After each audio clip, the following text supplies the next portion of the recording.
ನಮಸ್ಕಾರ.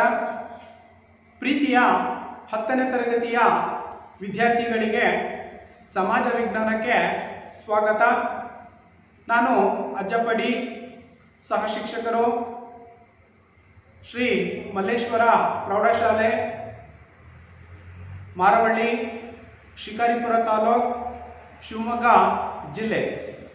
ಮಕ್ಕಳೇ, ನಾವು ಈಗ ಅಧ್ಯಯನವನ್ನು ಮಾಡ್ತಕ್ಕಂಥದ್ದು ಸರ್ವಸಾಮಾನ್ಯ ಒಂದು ಸರಳವಾಗಿರ್ತಕ್ಕಂಥ ಪ್ರಶ್ನೆಯನ್ನು ನಿಮಗೆ ಕೇಳ್ತೀನಿ. ಹಣದ ವಹಿವಾಟು, ಹಣದ ಒಂದು ವ್ಯವಹಾರ ಅಂತಕ್ಕಂಥದ್ದು ಎಲ್ಲಿ ಹೆಚ್ಚಾಗಿ ನಡೆಯುತ್ತೆ? ಹೇಳ್ತೀರಾ? Yes, very good. ಬ್ಯಾಂಕುಗಳಲ್ಲಿ ನಾವು ಹೆಚ್ಚಾಗಿ ಹಣದ ವಹಿವಾಟು ಅಥವಾ ಹಣದ ಚಟುವಟಿಕೆಯನ್ನು ನಾವು ಕಾಣ್ತಾ ಇದ್ದೀವಿ ಮಕ್ಕಳೇ. ಹಾಗಾದ್ರೆ ನಾವು ಇವತ್ತು ಅಧ್ಯಯನವನ್ನ ಮಾಡ್ತಕ್ಕಂಥದ್ದು ವ್ಯವಹಾರ ಅಧ್ಯಯನದ ಸಮಾಜ ವಿಜ್ಞಾನದಲ್ಲಿ ಬರ್ತಕ್ಕಂತಹ ವ್ಯವಹಾರ ಅಧ್ಯಯನ ಅಂತಕ್ಕಂಥ ಒಂದು ವಿಭಾಗ ಏನಿದೆ, ಆ ಒಂದು ವಿಭಾಗದಲ್ಲಿ ಬರ್ತಕ್ಕಂತಹ ಮೊದಲ ಅಧ್ಯಾಯ, ಮೊದಲ ಪಾಠ ಏನಿದೆ ಅದೇ ಯಾವುದು? ಬ್ಯಾಂಕಿನ ವ್ಯವಹಾರಗಳು. ಬ್ಯಾಂಕಿನ ವ್ಯವಹಾರಗಳು ಅರ್ಥ ಆಯ್ತಾ ಮಕ್ಕಳೇ? ಈ ಒಂದು ಬ್ಯಾಂಕ್ ಅಂತಕ್ಕಂಥದ್ದು ಹೇಗಿರುತ್ತೆ, ಅಲ್ಲಿನ ಸಿಬ್ಬಂದಿಗಳು, ಅಲ್ಲಿನ ಒಂದು ಚಟುವಟಿಕೆ ಅಂತಕ್ಕಂಥದ್ದು ಹೇಗಿರುತ್ತೆ ಅನ್ನೋದನ್ನ ನೋಡೋದಾದ್ರೆ ಈಗ ನಿಮಗೆ ಒಂದು ಚಿತ್ರ ಅಂತಕ್ಕಂಥದ್ದನ್ನು ಬರುತ್ತೆ, ಅದನ್ನ ನೀವು ಗಮನಿಸಿ ಮಕ್ಕಳೇ. ಹೇಗಿರುತ್ತೆ ಒಂದು ಬ್ಯಾಂಕಿನ ವ್ಯವಸ್ಥೆ ಅಂತಕ್ಕಂಥದ್ದು ಬಂತಲ್ವಾ? ಅಬ್ಸರ್ವ್ ಮಾಡಿ. ಆ ಬ್ಯಾಂಕ್ ಅಂತಕ್ಕಂಥದ್ದು ಕಾಣ್ತಾ ಇದೆ. ಅಲ್ಲಿ ಕ್ಯಾಶಿಯರ್ ಇದ್ದಾರೆ, ಹಾಗೇನೆ ಕೌಂಟರ್ಗಳಿದ್ದಾವೆ. ಗ್ರಾಹಕರು ಹಣವನ್ನ ಕಟ್ತಕ್ಕಂಥದ್ದಾಗಿರ್ಬೋದು, ಹಣವನ್ನ ಬಿಡಿಸ್ತಕ್ಕಂಥದ್ದಾಗಿರ್ಬೋದು, ಇವೆಲ್ಲ ವ್ಯವಹಾರಗಳಂತಕ್ಕಂಥವಲ್ಲಿ ನಡೀತಕ್ಕಂಥದ್ದನ್ನ ನಾವು ಗಮನಿಸಬಹುದಾಗಿದೆ ಮಕ್ಕಳೇ, ಅಲ್ವಾ? ಹಾಗೇನೆ ಇನ್ನೊಂದು ಚಿತ್ರ ಅಂತಕ್ಕಂಥದ್ದು ನಿಮಗೆ ಬರುತ್ತೆ, ಗಮನಿಸಿ. ಅರ್ಥ ಆಯ್ತಲ್ಲ? ಈಗಿನ ಒಂದು ಬ್ಯಾಂಕಿಂಗ್ ವ್ಯವಸ್ಥೆ ಅಂತಕ್ಕಂಥದ್ದು ಹೇಗಿದೆ ಅನ್ನೋದನ್ನ ನಾವು ನೋಡೋದಾದ್ರೆ ಬಂತಾ? ಎಸ್, ಬಂತಲ್ವಾ? ಇದು ನಿಮಗೆ ಏನನ್ನ ಸೂಚಿಸುತ್ತದೆ? ಇತ್ತೀಚಿನ ದಿನಗಳಲ್ಲಿ ನಾವು ಬ್ಯಾಂಕಿಗೆ ಹಣವನ್ನು ಬಿಡಿಸಕ್ಕೆ ಹೋಗ್ತಕ್ಕಂಥದ್ದು ಕಡಿಮೆಯಾಗಿದೆ. ಏನ್ ಮಾಡ್ತೀವಿ ನಾವು? ಹಣವನ್ನ ATMಗಳ ಮೂಲಕ ಡ್ರಾ ಮಾಡ್ಕೊಳ್ತಕ್ಕಂಥ ಒಂದು ವ್ಯವಸ್ಥೆಯನ್ನು ಕೂಡ ನಾವು ಗಮನಿಸ್ತಾ ಇದ್ದೀವಿ. ಇದನ್ನೇ ನಾವೇನಂತ ಕರಿತೀವಿ? ಬ್ಯಾಂಕ್ ವ್ಯವಹಾರಗಳು ಎಂಬುದಾಗಿ ಕರೆಯಲಾಗುತ್ತದೆ. ಅರ್ಥ ಆಯ್ತಾ ಮಕ್ಕಳೇ? ಹಾಗಾದ್ರೆ ನಾವು ಈ ಒಂದು ಅವಧಿಯಲ್ಲಿ ಬ್ಯಾಂಕ್ ವ್ಯವಹಾರದ ಅಧ್ಯಯನದಲ್ಲಿ ಬರ್ತಕ್ಕಂಥ ಪ್ರಮುಖ ಕಲಿಕಾಂಶಗಳು ಅಥವಾ ಅಂಶಗಳೇನಿದ್ದಾವೆ ಅವುಗಳನ್ನ ನೋಡೋದಾದ್ರೆ ಯಾವ್ಯಾವ ಅಂಶಗಳನ್ನ ನಾವು ಈ ಒಂದು ಅವಧಿಯಲ್ಲಿ ಅಧ್ಯಯನವನ್ನ ಮಾಡ್ತೀವಿ?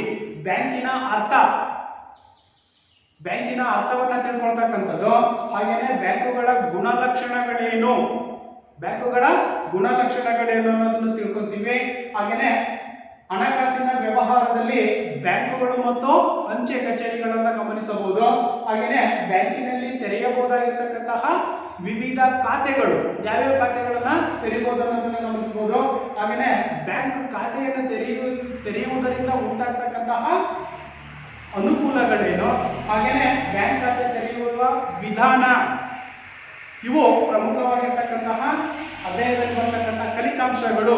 ಈ ಒಂದು ಅವಧಿಯಲ್ಲಿ ನಾವು ಗಮನಿಸಬೇಕಾಗಿರ್ತಕ್ಕಂಥದ್ದು ಅಥವಾ ತಿಳ್ಕೊಳ್ತಕ್ಕಂಥ ಅಂಶಗಳು ಯಾವ್ಯಾವ ಅಂತಂದ್ರೆ ಬ್ಯಾಂಕಿನ ಅರ್ಥವನ್ನ ತಿಳ್ಕೋಬೇಕು, ಬ್ಯಾಂಕಿನ ಅರ್ಥ, ಹಾಗೇನೆ ಬ್ಯಾಂಕುಗಳ ಗುಣಲಕ್ಷಣಗಳನ್ನ ಗಮನಿಸ್ತಕ್ಕಂಥದ್ದು, ಹಾಗೇನೆ ಹಣಕಾಸಿನ ವ್ಯವಹಾರದಲ್ಲಿ ಬ್ಯಾಂಕುಗಳು ಮತ್ತು ಅಂಚೆ ಕಚೇರಿಗಳು.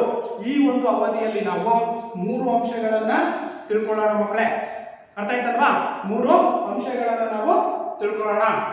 ಹಾಗಾದ್ರೆ ಈಗ ಬ್ಯಾಂಕ್ ಅಂದ್ರೆ ಏನಂತ ಗೊತ್ತಾಯ್ತು ನಮಗೆ. ಏನು ಬ್ಯಾಂಕ್ ಅಂತಂದ್ರೆ ಹಣಕಾಸಿನ ವ್ಯವಹಾರದ ಚಟುವಟಿಕೆಗಳಂತಕ್ಕಂಥವು ಎಲ್ಲಿ ನಡೀತಾವೋ ಅವುಗಳನ್ನ ನಾವು ಏನಂತ ಕರಿತೀವಿ? ಬ್ಯಾಂಕುಗಳಂತ ಕರಿತೀವಿ. ಅಲ್ಲಿ ಸಿಬ್ಬಂದಿ ವರ್ಗ ಅಂತಕ್ಕಂಥದ್ದು ಇರುತ್ತೆ ಅಲ್ವಾ? ಅದನ್ನ ನಾವು ಬ್ಯಾಂಕುಗಳಂತಲೂ ಕೂಡ ಕರಿತೀವಿ. ನೋಡಿ, ಬ್ಯಾಂಕ್ ಎಂದರೇನು ಕೇಳಬಹುದು ನಿಮಗೆ. ಬ್ಯಾಂಕ್ ಅಂದ್ರೆ, ಬ್ಯಾಂಕ್ ಅಂತಕ್ಕಂಥ ಒಂದು ಪದ ಏನಿದೆ, ಬ್ಯಾಂಕ್ ಎನ್ನುವ ಒಂದು ಪದ ಅಂತಕ್ಕಂಥದ್ದು ಇಟಾಲಿಯನ್ ಭಾಷೆಯಿಂದ ಬಂದಿರತಕ್ಕಂಥದ್ದು. ಅಂದ್ರೆ ಇಟಾಲಿಯನ್ ಬ್ಯಾಂಕೋ ಅಂತಕ್ಕಂತಹ ಒಂದು ಪದದಿಂದ ಬಂದಿರತಕ್ಕಂಥದ್ದು. ಬ್ಯಾಂಕ್ ಎಂಬ ಪದ ಅಂತಕ್ಕಂಥದ್ದು ಏನಿದೆ, ಇದು ಇಟಾಲಿಯನ್ ಪದವಾಗಿರ್ತಕ್ಕಂಥದ್ದು. ಯಾವ್ದು ಇಟಾಲಿಯನ್ ಪದ ಅಂದ್ರೆ ಬ್ಯಾಂಕೋ ಅಂತಕ್ಕಂತಹ ಒಂದು ಪದದಿಂದ ಬಂದಿರತಕ್ಕಂಥದ್ದು. ಅರ್ಥ ಮಕ್ಕಳೇ? ಹಾಗೇನೆ ಫ್ರೆಂಚಿನ ಬ್ಯಾಂಕ್ ಎಂಬ ಶಬ್ದಗಳಿಂದಲೂ ಕೂಡ ಇದು ಬಂದಿರತಕ್ಕಂಥದ್ದು. ಇದು ಬ್ಯಾಂಕಿನ ಒಂದು ಅಂಶವನ್ನ ನಾವು ಗಮನಿಸಿದ್ವಿ. ನಂತರದಲ್ಲಿ ಅರ್ಥವನ್ನ ತಿಳ್ಕೊಳ್ಳೋದಾದ್ರೆ ಬ್ಯಾಂಕ್ ಅಂದ್ರೆ ಇದರ ಅರ್ಥ, it is the definitions of banking. ಬ್ಯಾಂಕಿನ ಅರ್ಥವನ್ನ ನಾವು ಗಮನಿಸೋದಾದ್ರೆ ಏನಲ್ಲಿ ಅಬ್ಸರ್ವ್ ಮಾಡಬಹುದು, ಬೆಂಚು ಮತ್ತು ಹಣವನ್ನ ವಿನಿಮಯ ಮಾಡಿಕೊಳ್ಳುವ ಒಂದು ಟೇಬಲ್ಲು. ಬ್ಯಾಂಕ್ ಅಂತಂದ್ರೆ ನಾವು ಇಲ್ಲಿ ಏನನ್ನ ತಿಳ್ಕೋಬೇಕಾಗುತ್ತೆ ನೋಡಿ, ಬೆಂಚು ಅಥವಾ ಹಣವನ್ನ ವಿನಿಮಯ ಮಾಡಿಕೊಳ್ತಕ್ಕಂಥದ್ದು ಅಥವಾ ಒಂದು ಟೇಬಲ್ ಎಂಬುದಾಗಿಯೂ ಕೂಡ ಕರೆಯಲಾಗುತ್ತದೆ. ಅರ್ಥ ಆಯ್ತಲ್ವಾ? ಇದು ಬ್ಯಾಂಕಿನ ಅರ್ಥ. ಬ್ಯಾಂಕ್ ಅಂತಕ್ಕಂಥ ಪದ ಯಾವ ಭಾಷೆಯಿಂದ ಬಂದಿದೆ? ಇಟಾಲಿಯನ್ ಬ್ಯಾಂಕೋ ಅಂತಕ್ಕಂಥದಿಂದ ಬಂದಿರತಕ್ಕಂಥದ್ದು. ಅರ್ಥ ಆಯ್ತಲ್ವಾ? ಹಾಗಾದ್ರೆ ಬ್ಯಾಂಕ್ ಅಂದ್ರೆ ಬೆಂಚು ಅಥವಾ ಹಣವನ್ನ ವಿನಿಮಯವನ್ನ ಮಾಡಿಕೊಳ್ಳುವ ಒಂದು ವಿಧಾನ ಅಥವಾ ಬೆಂಚ್ ಅಂತಲೂ ಕೂಡ ನಾವು ಇದನ್ನ ಕರೆಯಲಾಗುತ್ತದೆ, ಅಥವಾ ಟೇಬಲ್ ಅಂತಲೂ ಕೂಡ ಅದನ್ನ ಕರೆಯಲಾಗುತ್ತೆ. ಅರ್ಥ ಆಯ್ತಾ ಮಕ್ಕಳೇ? ಹಾಗಾದ್ರೆ ಬ್ಯಾಂಕಿನ ವ್ಯವಹಾರ ಎಂದರೇನು? ಬ್ಯಾಂಕ್ ಅಂದ್ರೆ ಗೊತ್ತಾಯ್ತು, ಬ್ಯಾಂಕಿನ ವ್ಯವಹಾರ ಎಂದರೇನು? ಬ್ಯಾಂಕಿನ ಒಂದು ವ್ಯವಹಾರ ಅನ್ನೋದಾದ್ರೆ ಬ್ಯಾಂಕಿನಲ್ಲಿ ಸೇವೆಗಳನ್ನು ಉಪಯೋಗಿಸಿಕೊಳ್ಳುವ ವ್ಯವಹಾರಗಳು. ಅರ್ಥ ಆಯ್ತಲ್ವಾ? ನೋಡಿ, ಬ್ಯಾಂಕಿನ ವ್ಯವಹಾರ ಎಂದರೆ ಬ್ಯಾಂಕಿನಲ್ಲಿ ಇರ್ತಕ್ಕಂಥ ಒಂದು ಸೇವೆಗಳೇನಿದಾವೆ ಆ ಸೇವೆಗಳನ್ನ ಉಪಯೋಗಿಸಿಕೊಳ್ತಕ್ಕಂಥದಕ್ಕೆ ನಾವು ಬ್ಯಾಂಕಿಂಗ್ ವ್ಯವಹಾರಗಳು ಅಂತ ಕರಿತೀವಿ.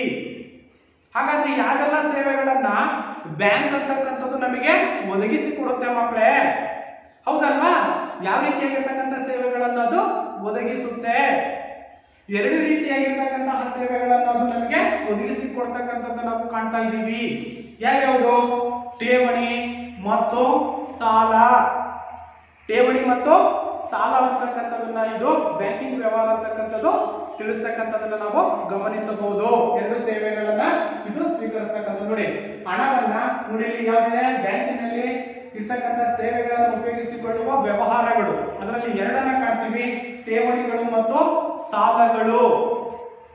ಠೇವಣಿಗಳಂತಂದ್ರೆ ಯಾರ ಬಳಿಯಲ್ಲಿ ಹೆಚ್ಚಿನ ಹಣ ಅಂತಕ್ಕಂಥದ್ದು ಇರುತ್ತೋ ಅಂತವರು ಬ್ಯಾಂಕಿನಲ್ಲಿ ಇರ್ತಕ್ಕಂಥದ್ದು, ಅದನ್ನೇ ನಾವೇನಂತ ಕರಿತೀವಿ? ಠೇವಣಿ ಅಂತ ಕರಿತೀವಿ. ಅಂದ್ರೆ ಹಣವನ್ನ ಉಳಿತಾಯ ಮಾಡುವವರಿಂದ ಸ್ವೀಕರಿಸ್ತಕ್ಕಂಥದ್ದೇನಿದೆ, ಸಾಕಷ್ಟು ದುಡ್ಡು ಅಂತಕ್ಕಂಥದ್ದು ಇರುತ್ತೆ, ಆ ದುಡ್ಡನ್ನ ನಾವು ತಗೊಂಡ್ರೆ ಏನ್ ಮಾಡ್ತೀವಿ? ಬ್ಯಾಂಕ್ ಅಲ್ಲಿ ಇಡ್ತೀವಿ, ಅದನ್ನ ಸ್ವೀಕರಿಸ್ತಕ್ಕಂಥದ್ದು, ಇದನ್ನ ನಾವೇನಂತ ಕರಿತೀವಿ? ಠೇವಣಿ ಅಂತ ಕರಿತೀವಿ. ಹಾಗಾದ್ರೆ ಆ ಠೇವಣಿಯನ್ನ ಏನ್ ಮಾಡುತ್ತೆ? ಸಾಲದ ರೂಪದಲ್ಲಿ ಕೊಡುತ್ತೆ. ಹೇಗೆ ಕೊಡುತ್ತೆ? ಯಾರಿಗೆ ಹಣದ ಅವಶ್ಯಕತೆ ಅಂತಕ್ಕಂಥದ್ದು ಇರುತ್ತೋ, ಯಾರಿಗೆ ಹಣದ ಅವಶ್ಯಕತೆ ಅಂತಕ್ಕಂಥದ್ದು ಇರುತ್ತೋ, ಯಾರು ಠೇವಣಿಯನ್ನು ಇಟ್ಟಿರ್ತಕ್ಕಂಥ ಹಣ ಏನಿದೆ ಆ ಹಣವನ್ನ ಸಾಲದ ರೂಪದಲ್ಲಿ, ಯಾರಿಗೆ ಸಾಲದ ರೂಪದಲ್ಲಿ ಕೊಡುತ್ತೆ ಬ್ಯಾಂಕು? ಎಸ್, ಅವಶ್ಯಕತೆ ಇರ್ತಕ್ಕಂಥವರಿಗೆ ಸಾಲವನ್ನ ನೀಡ್ತಕ್ಕಂಥದ್ದು. ಇದನ್ನ ನಾವೇನಂತ ಕರಿತೀವಿ? ಬ್ಯಾಂಕ್ ವ್ಯವಹಾರ ಎಂಬುದಾಗಿ ಕರೆಯಲಾಗುತ್ತದೆ. ಅರ್ಥ ಆಯ್ತಾ ಮಕ್ಕಳೇ? ಠೇವಣಿ ಅಂತಂದ್ರೆ ಹಣ ಇರುವವರ ಹತ್ರ ದುಡ್ಡನ್ನು ಕಟ್ಸ್ಕೊಂಡ್ಬಿಟ್ಟು ಹಣವನ್ನ ಸ್ವೀಕರಿಸ್ತಕ್ಕಂಥದ್ದು. ಸಾಲವನ್ನು ನೀಡೋದಾದ್ರೆ, ಸಾಲ ಅಂದ್ರೆ ಯಾರಿಗೆ ಅಗತ್ಯತೆ ಇದೆ, ಯಾರಿಗೆ ಹಣದ ಅಗತ್ಯತೆ ಅಂತಕ್ಕಂಥದ್ದಿದೆ, ಅವಶ್ಯಕತೆ ಇದೆಯೋ ಅವರಿಗೆ ಸಾಲದ ರೂಪದಲ್ಲಿ ಆ ಹಣವನ್ನ ಬ್ಯಾಂಕ್ ಅಂತಕ್ಕಂಥದ್ದು ನೀಡ್ತಕ್ಕಂಥದ್ದು ನಾವು ಕಾಣ್ತೀವಿ. ಅದನ್ನೇ ಏನಂತ ಕರಿತೀವಿ? ಬ್ಯಾಂಕಿನ ವ್ಯವಹಾರ ಎಂಬುದಾಗಿ ಕರೆಯಲಾಗುತ್ತದೆ. ಅರ್ಥ ಆಯ್ತಾ ಮಕ್ಕಳೇ? ಹಾಗೇನೆ ನಾವು ಇಲ್ಲಿ ಬ್ಯಾಂಕಿನ ಲಕ್ಷಣಗಳನ್ನ ನಾವು ಗಮನಿಸೋದಾದ್ರೆ, ಇಷ್ಟೆಲ್ಲ ಏನು ಬ್ಯಾಂಕ್ ಅಂದ್ರೆ ನಮಗೆ ಗೊತ್ತಾಯ್ತು. ಬ್ಯಾಂಕ್ ಅಂತಕ್ಕಂಥ ಪದದಿಂದ ಬಂದಿರತಕ್ಕಂಥದ್ದು ಬೆಂಚ್ ಅಂತ ಕರಿತೀವಿ, ಅಥವಾ ಏನು ಟೇಬಲ್ ಅಂತ ಕರಿತೀವಿ. ಹಾಗೇನೆ ಠೇವಣಿ ಮತ್ತು ಸಾಲಗಳನ್ನು ನೀಡತಕ್ಕಂಥದ್ದನ್ನು ಕೂಡ ನಾವು ಗಮನಿಸಿದೀವಿ. ಹಾಗಾದ್ರೆ ಇಷ್ಟೆಲ್ಲ ಮಾಡತಕ್ಕಂತಹ ಬ್ಯಾಂಕ್ ಅಂತಕ್ಕಂಥದ್ದೇನಿದೆ ತನ್ನದೇ ಆಗಿರ್ತಕ್ಕಂತಹ ಕೆಲವೊಂದು ಗುಣಲಕ್ಷಣಗಳನ್ನು ಕೂಡ ಹೊಂದಿರುತ್ತೆ ಮಕ್ಕಳೇ. ನೋಡೋಣ ಹಾಗಾದ್ರೆ ಯಾವ್ಯಾವ ರೀತಿಯಾಗಿರ್ತಕ್ಕಂಥ ಗುಣಲಕ್ಷಣಗಳನ್ನ ಬ್ಯಾಂಕ್ ಅಂತಕ್ಕಂಥದ್ದು ಹೊಂದಿದೆ. Okay, right. ನೋಡಿ, ಮೊದಲಾಗಿರ್ತಕ್ಕಂಥದ್ದು ಹಣದ ವಹಿವಾಟುವನ್ನ ಮಾಡ್ತಕ್ಕಂಥದ್ದು.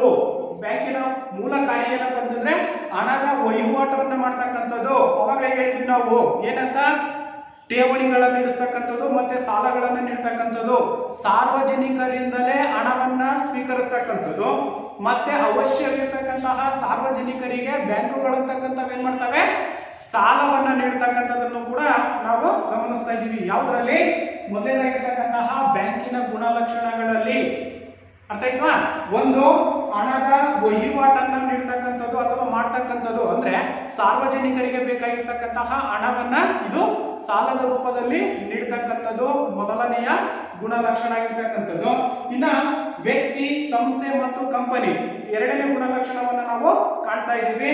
ವ್ಯಕ್ತಿ, ಸಂಸ್ಥೆ ಮತ್ತು ಒಂದು ಕಂಪನಿ ಅಂತಕ್ಕಂಥದ್ದು ಅಲ್ವಾ. ಇದಕ್ಕೂ ಕೂಡ ಬ್ಯಾಂಕು ಒಬ್ಬ ವ್ಯಕ್ತಿಯಾಗಿರಬಹುದು, ಒಂದು ಸಂಸ್ಥೆಯಾಗಿರಬಹುದು ಅಥವಾ ಒಂದು ಕಂಪನಿ ಆಗಿರಬಹುದು. ಇವುಗಳಿಗೂ ಕೂಡ ಸಾಲದ ಒಂದು ವಹಿವಾಟನ್ನ ಸಾಲವನ್ನ ನೀಡತಕ್ಕಂಥದ್ದನ್ನು ಕೂಡ ಗಮನಿಸಬಹುದಾಗಿದೆ.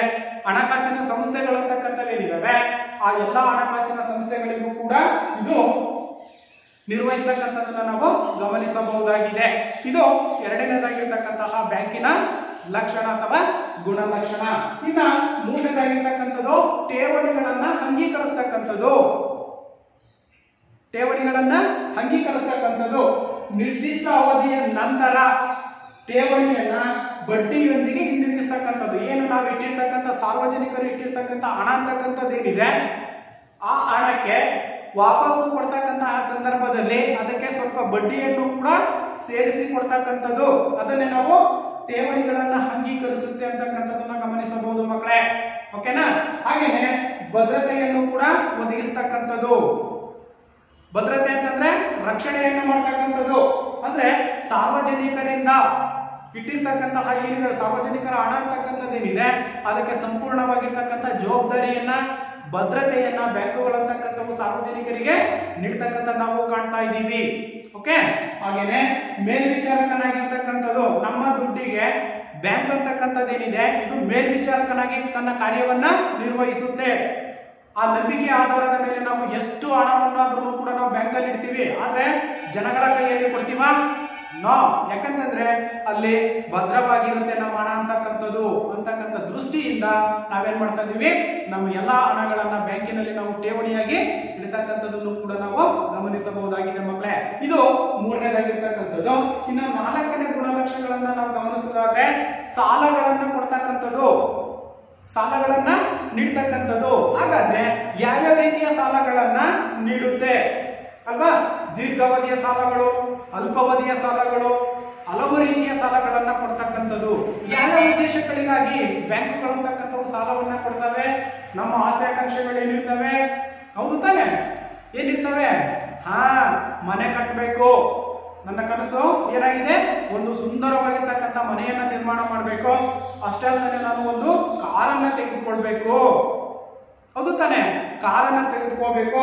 ನೋಡಿ ಇಲ್ಲಿ ಕೃಷಿಗೆ ಕೃಷಿಗಳಿಗೂ ಕೂಡ ಸಾಲವನ್ನ ನೀಡ್ತಕ್ಕಂಥದ್ದು, ಕೈಗಾರಿಕೆಗಳಿಗೂ ಕೂಡ ಸಾಲವನ್ನ ನೀಡ್ತಕ್ಕಂಥದ್ದು, ಶಿಕ್ಷಣಕ್ಕೂ ಕೂಡ ಸಾಲವನ್ನ, ಶೈಕ್ಷಣಿಕ ಸಾಲ ಅಂತಕ್ಕಂಥದ್ದು ನೀಡ್ತಾರೆ, ಎಜುಕೇಶನ್ ಲೋನ್ ಅಂತ ಕರಿತೀವಿ. ಆ ಸಾಲವನ್ನ ಶಿಕ್ಷಣಕ್ಕೆ ಸಂಬಂಧಪಟ್ಟಂತೆ ಸಾಲವನ್ನ ಕೊಡ್ತಕ್ಕಂಥದ್ದು. ಒಂದು ಸುಂದರವಾಗಿರ್ತಕ್ಕಂಥ ನಿಮ್ಮ ಮನೆಯ ಕನಸನ್ನು, ನಿಮ್ಮ ಕನಸಿನ ಮನೆಯನ್ನ ನಿರ್ಮಾಣ ಮಾಡ್ಲಿಕ್ಕೂ ಕೂಡ ಬ್ಯಾಂಕುಗಳಂತಕ್ಕಂಥವು ಸಾಲವನ್ನ ಕೊಡ್ತಕ್ಕಂಥದ್ದನ್ನು ನಾವು ಕಾಣ್ತಾ ಇದ್ದೀವಿ ಮಕ್ಕಳೇ. ಇದು ನಾಲ್ಕನೇದಾಗಿರ್ತಕ್ಕಂಥದ್ದು. ಹಾಗೇನೆ ಐದನೇದಾಗಿರ್ತಕ್ಕಂಥ ಲಕ್ಷಣ ಪಾವತಿ ಮತ್ತು ಹಿಂದಕ್ಕೆ ಪಡಿತಕ್ಕಂಥದ್ದು. ಏನನ್ನ ನಾವು ಪಡಿತಕ್ಕಂಥ ಒಂದು ಹಣ ಅಂತಕ್ಕಂಥದ್ದೇನಿದೆ ಅಥವಾ ಸಾಲ ಅಂತಕ್ಕಂಥದ್ದೇನಿದೆ ನೋಡಿ, ಪಾವತಿ ಮತ್ತು ಹಿಂದಕ್ಕೆ ಪಡಿತಕ್ಕಂಥದ್ದು ಅಂತ ಇದೆ.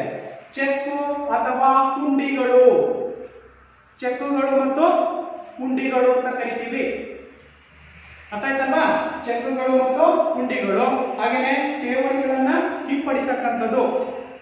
ಠೇವಣಿಗಳು ಅಂತಂದ್ರೆ ಉಳಿತಾಯ, ಸಾರ್ವಜನಿಕರಿಂದ ಸಂಗ್ರಹಿಸಿರ್ತಕ್ಕಂಥ ಅಥವಾ ಸ್ವೀಕರಿಸಿರ್ತಕ್ಕಂಥ ಹಣ ಅಂತಕ್ಕಂಥದ್ದೇನಿದೆ ಅದನ್ನ ಹಿಂಪಡಿತಕ್ಕಂಥದ್ದನ್ನು ಕೂಡ ನಾವಿಲ್ಲಿ ಗಮನಿಸಬಹುದಾಗಿದೆ ಮಕ್ಕಳೇ. ನೀವು ಚೆಕ್ ಅಂತಕ್ಕಂಥದ್ದನ್ನ ನೋಡಿರ್ಬೋದು ಅಂದ್ಕೊಂಡಿದ್ದೀನಿ ಅಲ್ವಾ. ನೋಡಿ ಇಲ್ಲಿ ಕಾಣಿಸ್ತಾ ಇದೆ ಅಲ್ವಾ, ಚೆಕ್. ಈ ರೀತಿಯಾಗಿರ್ತಕ್ಕಂತಹ ಚೆಕ್ಗಳಂತಕ್ಕಂಥವನ್ನು ಕೂಡ ನಾವು ಗಮನಿಸಬಹುದು. ಇಲ್ಲಿ ಹೇಳ್ತಾ ಇದ್ದೀವಿ ಯಾವುದು, ಚೆಕ್ಗಳು ಮತ್ತು ಹುಂಡಿಗಳು ಅಂತ ನಾವು ಕರಿತಾ ಇದ್ದೀವಿ. ಕಾಣಿಸ್ತಾ ಇದೆಯಾ?